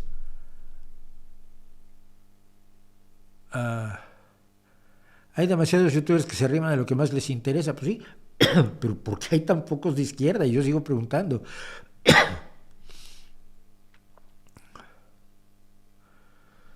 Los youtubers pro AMLO no son de izquierda. No, no son de izquierda, ni mucho menos. No sé quiénes sean, todo esto. Ya veo venir a los youtubers antiprogres llorando cuando sepan de esta sección. Yo alguna vez los llamé, dije que eran fachas y se enojaron muchísimo. ¿Por qué? Porque todos ustedes, además se reunieron, hicieron un vídeo cantando una canción que escribió uno de ellos, malísima, que se llama Somos los Fachas. Pues mira, si tú dices que eres facha, yo te digo facha. A mí no me puedes decir comunista porque no lo soy, siempre he dicho que no lo soy y que nunca lo fui. Yo creo que hay mejores youtubers de izquierda que de derecha. Diego Rosarín, no sé, él se peleó conmigo. Quetzal, no sé quién es. Café Kioto, Rosana Kramer, pero no en España, ¿eh? ¿Te das cuenta? Todos los que has mencionado, yo no los conozco. Conozco a Rosana Kramer, que no sé si siquiera si es de izquierda, le he visto tocar otros temas. No veo su canal, pero si dices que es de izquierda, va, te lo creo. Pero en España no. En España el único que sé es este que te digo que es medio nasbol.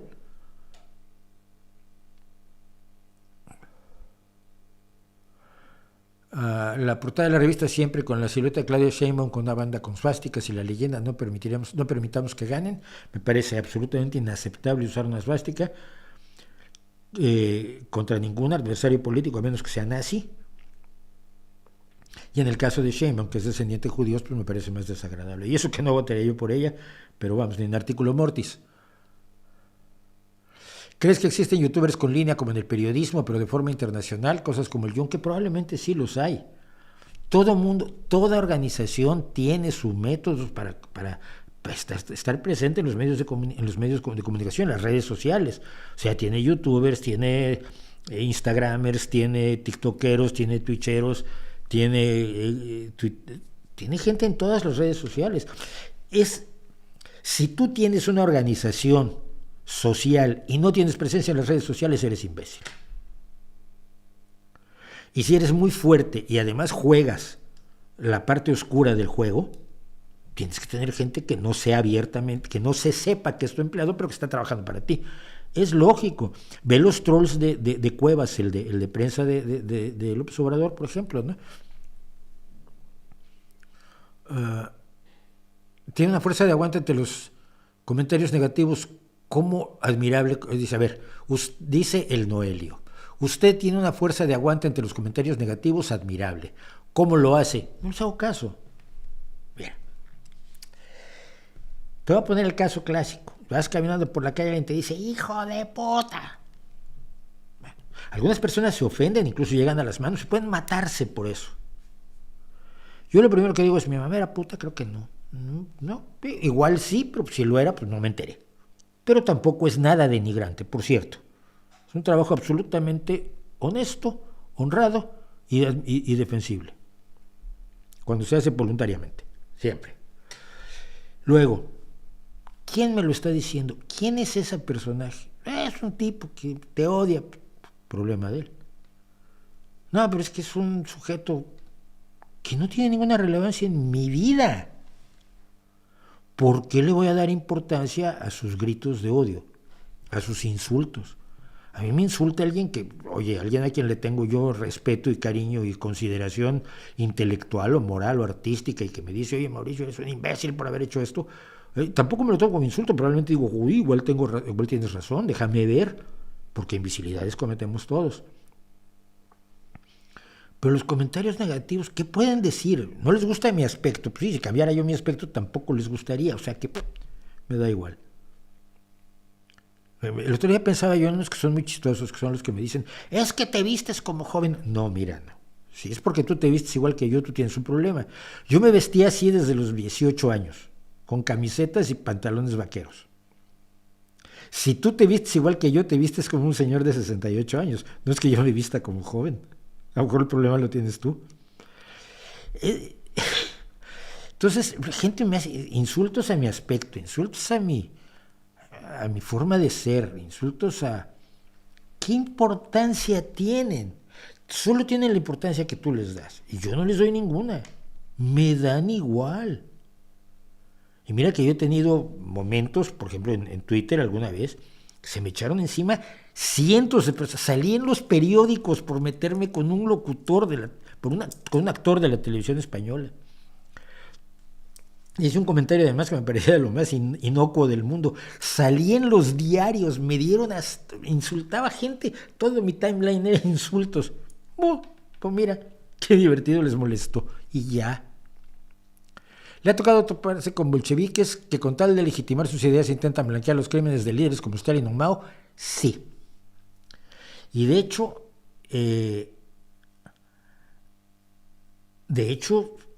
me dejan así como, ¿de verdad estás defendiendo a Stalin?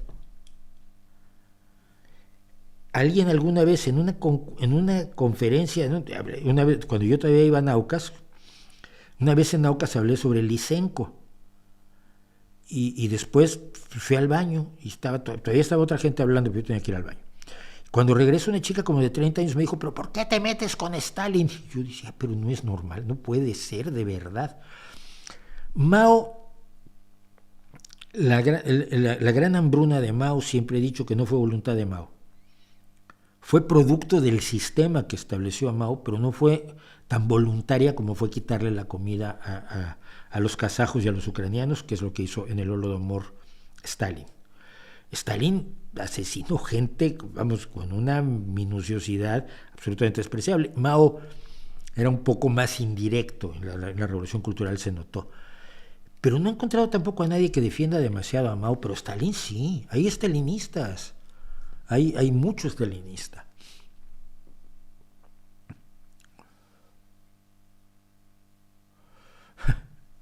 Bueno, dice que a veces da el no like solo para joder el algoritmo de YouTube. Pues muchas gracias, pues ya te acompaña otro más con 2 no likes.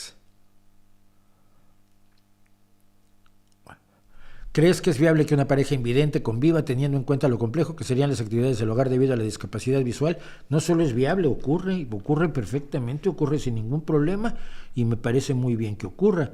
Hay formas de que la gente sobrevive y se organiza sin la vista. Gente que vive sola y es invidente. Hay un compañero por aquí que era representante de Izquierda Unida en alguna casilla electoral, en algunas elecciones, me cae muy bien el tipo. Que anda con su perrita Lazarillo y con su novia que también es invidente, pues no le veo ningún problema. La gente se adapta a todo. La gente se adapta y sabe, y hay sistemas, dispositivos y avances de todo tipo para ayudarles a tener una vida independiente y normal, ¿no? Por supuesto que sí. Te acompaña tu madre de 89 años y dice que le gusta mucho tu estilo, pues a mí también me gusta ella. ¿Por qué no? Gracias por la mención. Ya van 2, una más y me hago Patreon. Dice Enrique Rebollar. Tercera mención. Chas. No, es decir, no tienes ninguna obligación de nada. No, del indulto Fujimori no tengo nada que opinar porque no sé cuál fue la situación actual. Como argentina, acuerdo que el acento porteño le sale muy bien. Che, muchas gracias.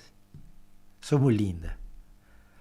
Acaba de decir que rechazas a quienes opinan que la violación es natural. Las violaciones existen en muchas especies del reino animal, pero eso no lo justifica en la moral humana. Eso sería falacia. Pues yo no sé. Yo lo que te digo es que hay gente que dice que es normal. ¿Qué solución ve al hecho de fumar en las terrazas? Pues nada. El voto nulo es opción en México, es hacer el juego a Morena. No lo sé. Me preguntan sobre esto. Hoy quedé absolutamente sorprendido cuando Marco Rascón, un personaje al que yo le tengo un aprecio especial, me dijo que él va a votar por Xóchitl.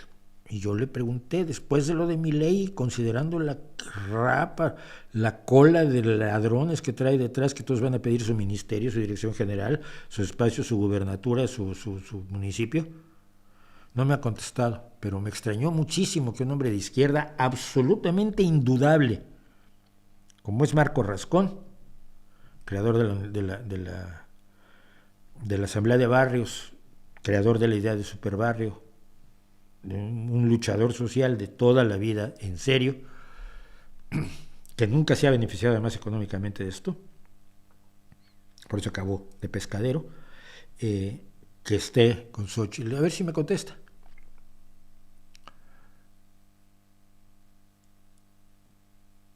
¿Se podría implementar el sistema carcelario de Bukele en algunos países? Se podría, pero no creo que se deba. No creo que sea la solución. Esa gente, cuando salga de las cárceles, no va a querer otra cosa que si no es venganza. Estás haciendo condes de Montecristo en grandes cantidades y sin siquiera la moral del conde de Montecristo. Siento que es un peligro. Lo más que recuerdo, mira, Alejandro Martínez de la Guerra del Fuego se acuerda cuando al Neandertal se cae al río con el fuego. Sí, es maravilloso. Si no la conocen, a ver, voy a tener que hablar un segundo de esta película y luego termino con la violencia en México y me salté un montón de cosas. Como siempre me salté un montón de cosas. La Guerra del Fuego es la historia de una tribu, un clan. No sé, no creo si eran neandertales o eran Homo sapiens primigenios, que tenían fuego pero no sabían hacer fuego. Y entonces, el día que se les apaga el fuego, y esto es un elemento importante en la evolución humana. Cuando ustedes estudian algo de paleoantropología y de la evolución de las culturas humanas, de todas las especies humanas, incluso habilis y erectus y heidelbergensis y demás, y antecesor, por supuesto, el descubierto aquí en Atapuerca. Una cosa es tener el fuego y otra cosa es hacer fuego. Son dos etapas distintas. Muchos se hacen de fuego, pero no pueden hacerlo, entonces tienen que mantenerlo. Y viven, o vivieron, calculamos, preocupadísimos por mantener el fuego, por mantenerlo alimentado, porque una vez que se te apagaba, o se lo pedías al vecino, o te quedabas sin fuego. Aprender a hacer fuego fue otra etapa de la humanidad. Entonces estos se quedan sin fuego y no saben hacer fuego y van a otra tribu, a otra clan, a otra sociedad a hacerse de fuego. Y hay un choque cultural maravilloso, choque cultural que está magníficamente contado desde el punto de vista cinematográfico, porque hablan en un idioma que no existe. Entonces no hay diálogos. No hay diálogos por lo menos comprensibles para uno, ¿no? Y no me acuerdo cómo se hacen con el fuego y se hacen con la chica, de lo que contaba antes al principio de esta transmisión, pero lo recuerdo como una película que sobre todo contaba el choque cultural que es cada vez menor. Es cada vez menor, porque cuando tú vas con los Watusi, resulta que lo que están haciendo es esconder el móvil, porque traen celular y porque tienen televisión con su satélite en casa, pero la ocultan cuando vienen los turistas para fingir que ellos siguen viviendo como en el siglo XVIII. Las comunicaciones hacen que los choques culturales sean cada vez menores, aunque hay sociedades con las que hay choques culturales enormes. Los japoneses, por ejemplo, Japón, que sigue siendo una sociedad muy cerrada, cuando la gente va a Japón se llevan unos choques culturales enormes, y los japoneses cuando salen, los coreanos cuando salen, tienen choques culturales importantes. Pero ya no es lo que era cuando eran culturas absolutamente ajenas una a la otra. Y creo que la Guerra del Fuego lo representó muy bien en su momento, y qué raro que esté desaparecida esa película. Yo creo que debería seguirse viendo. La Guerra del Fuego 1981, mira, yo la recordaba más hacia los 70s, porque yo salí de la prepa, el bachillerato, el 76. Yo pensé que la había visto con mis amigos del bachillerato, y evidentemente no. Adriana Viña, gracias por recordarles darle al directo like, y hace así. Mi papá me enseñó la música de los Beatles, tengo 35, los aprecio con nostalgia.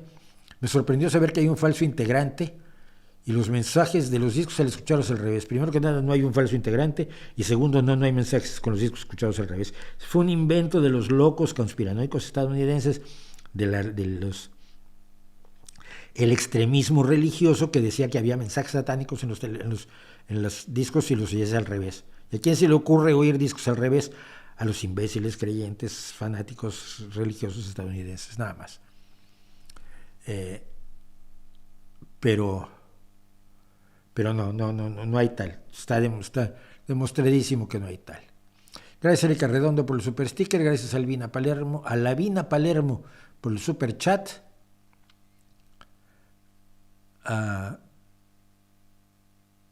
Entiendo que el más rico es Bezos, que es un tirano mucho peor que Musk. No, pues ahí van. Pero por ejemplo, los sindicatos en las almacenes de Amazon también van creciendo, cuidado. Empezaron a organizarse sindicalmente los trabajadores de Amazon y la situación laboral en Amazon ha mejorado, sin ser todavía buena, pero ha mejorado muchísimo de cuando nos enteramos que no podían ni ir al baño y en botellas de refresco andaban orinando, que me parecía a mí verdaderamente terrible, ¿no?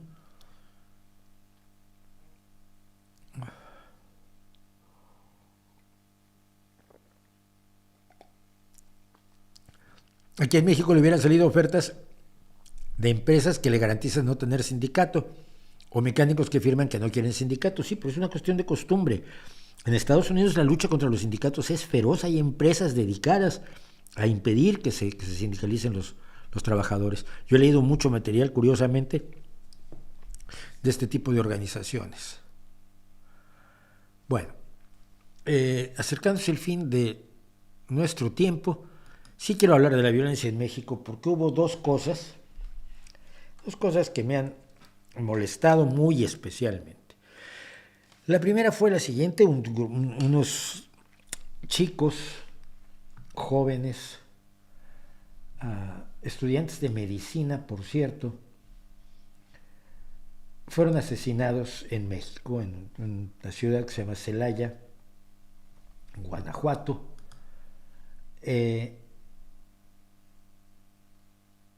Y el problema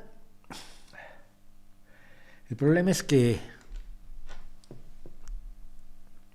los asesinatos que se producen en esas condiciones son aterradores, generalmente implican torturas y situaciones de una barbarie que se ha permitido y se ha extendido desafortunadamente en México. Rompe el alma, de verdad. Pero cuando le preguntaron al presidente de la República, a López Obrador, pues tú puedes decir que lamentas mucho el asunto, puedes decir que le das el pésame a las familias, puedes, no sé, puedes hacer todo menos lo que hizo él. Y lo que hizo él es lo siguiente, vamos a ver.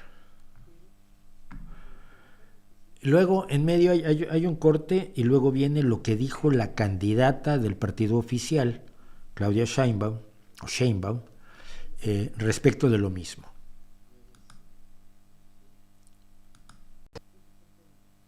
Sucedió es que jóvenes estudiantes, incluso de medicina,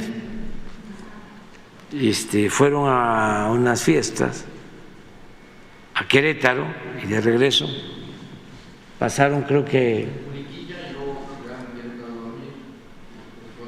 sí, se quedaron a Querétaro y luego se fueron hacia a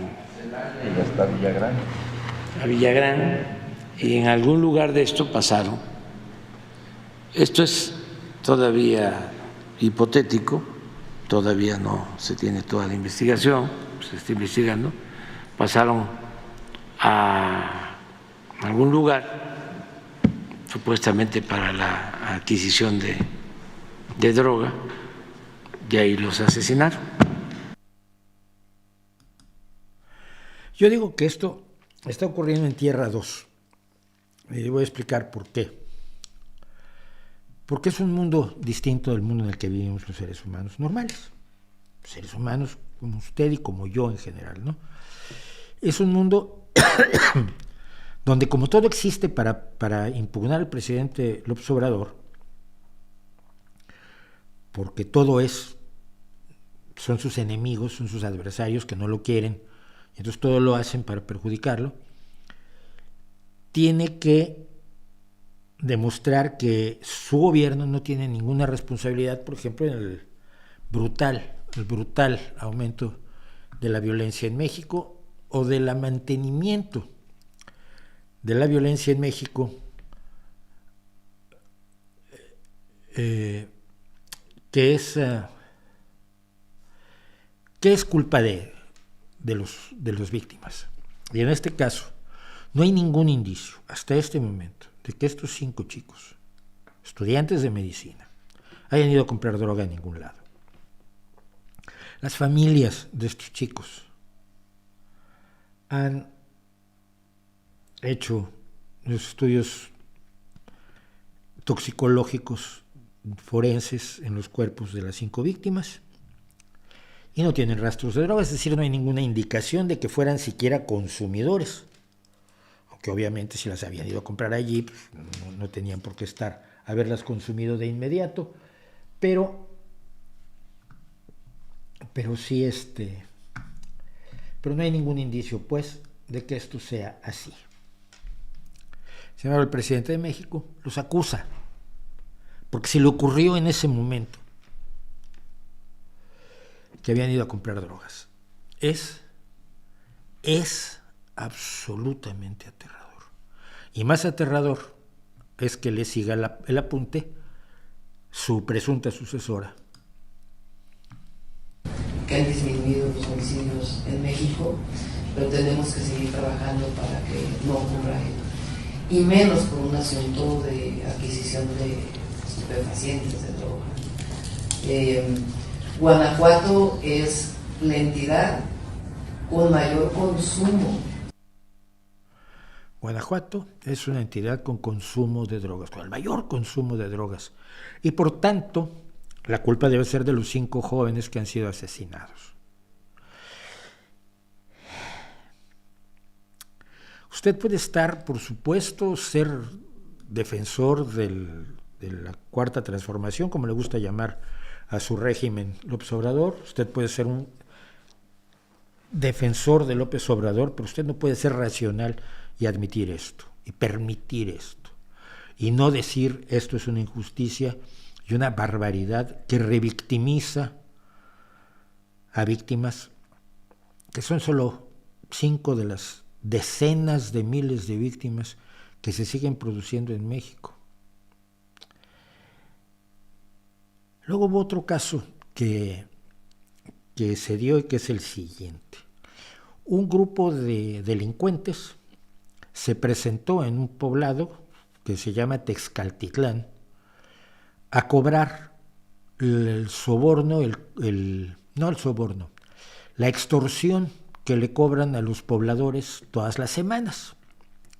Esta semana los pobladores parece que estaban un poco hasta el gorro del asunto, se presentaron armados y atacaron a los delincuentes, con un saldo de 14 muertos, 11 de ellos delincuentes y 3 de ellos pues gente del pueblo. Porque durante años los han estado extorsionando. Cuando uno piensa en el crimen organizado en México, generalmente piensa en el narcotráfico, los narcotraficantes que venden una cantidad extraordinaria de estupefacientes en los Estados Unidos y que de ello derivan un flujo de ingresos absolutamente delirante, que como siempre he dicho es un poder que si no cortas el flujo de ingresos, el poder ese no lo vas a parar jamás. Bueno, pero ese no es el problema que sufre la mayoría de los ciudadanos en México. La mayoría o probablemente la mayoría de los ciudadanos en México fuera de las grandes ciudades e incluso dentro de las grandes ciudades es el pago de extorsiones por parte de bandas organizadas. Tienes un huerto de limones, tienes una granja de limones y por cada caja de limones que vendas le tienes que pagar una determinada cantidad a la banda de crimen organizado con la que te toca lidiar en tu zona, o a 2 de ellas.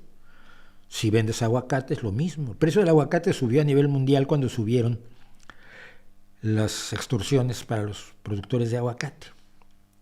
Si tienes una tienda, es un poco como hacía la mafia inicial como la ve uno en El Padrino, ¿no? En los años 20 en los Estados Unidos. Qué bonita tienda tienes, qué triste sería que le pasara algo. Nosotros te la protegemos. Porque imagínate si se incendia o alguien entra y te rompe toda la mercancía. Entonces, si nos das tanto cada semana, no le va a pasar nada a tu tienda. Si dejas de pagar, tu tienda se quema o entra alguien y rompe toda tu mercancía. Y a eso está sometida una cantidad enorme de personas en México. Entonces hay una periodista, Reina Aide Ramírez, que lleva muchísimos años trabajando como independiente y que ya una vez tuvo que huir a España con ayuda de una ONG por las amenazas de gentes afines al gobierno de López Obrador. El gobierno de López Obrador no se ha metido se mete con los periodistas verbalmente, pero nunca directamente ha atacado a los periodistas. Para eso tienen otras instancias. Y esta periodista pues enfrentó al presidente de la siguiente manera respecto de no solo de la extorsión, sino del hecho de que el Estado está tan ausente en grandes zonas del enorme país que es México. Le quiero recordar a los que no son de México que toda Europa occidental cabe dentro del territorio mexicano y sobran la península de Yucatán y la península de Baja California. Esa es la extensión de país que debería estar manejando un presidente, un gobierno razonable. Buena parte de eso está controlado por las bandas delictivas. Y en algunas ocasiones los propios ciudadanos van a las bandas delictivas en busca de justicia, porque no hay una institución estatal ya.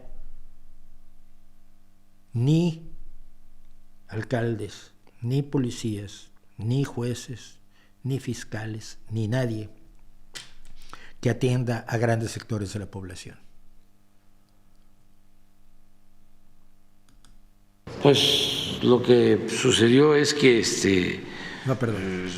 Pero los ciudadanos están viviendo las consecuencias desde entonces y usted era la esperanza para que eso terminara, presidente. Yo creo que todavía. O tener paz en México. Yo creo que es muy respetable tu opinión, pero muchísima gente piensa que las cosas están mejorando. O sea, tú tienes esa opinión, yo la respeto. No, yo no doy opiniones mías nunca. Decir que hay muchísimos mexicanos, millones de mexicanos, que sostienen que estamos mejor. ¿Y otros afines de usted? No hay ninguna encuesta, ni las que hacen nuestros adversarios, en donde salga el gobierno reprobado.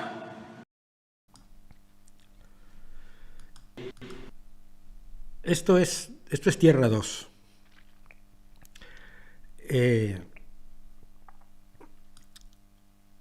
Como en las encuestas la gente aprueba la gestión del presidente, no importa que algunos ciudadanos tengan que acudir a la delincuencia para recibir justicia.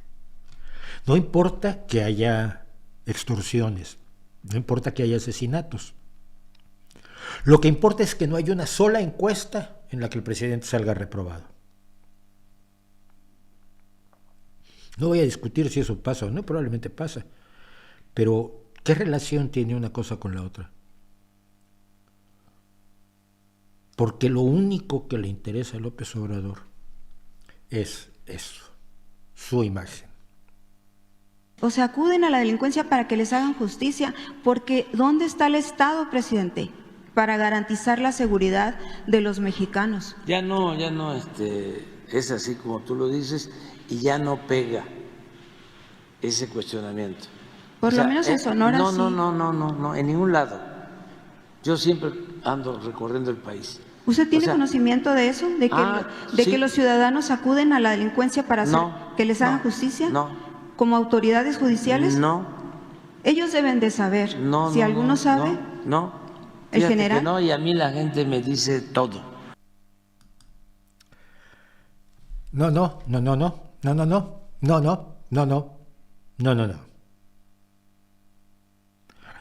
Vaya estadista. ¿Conoces de algún presidente de los últimos tiempos que haya atendido el tema de seguridad todos los días, que haya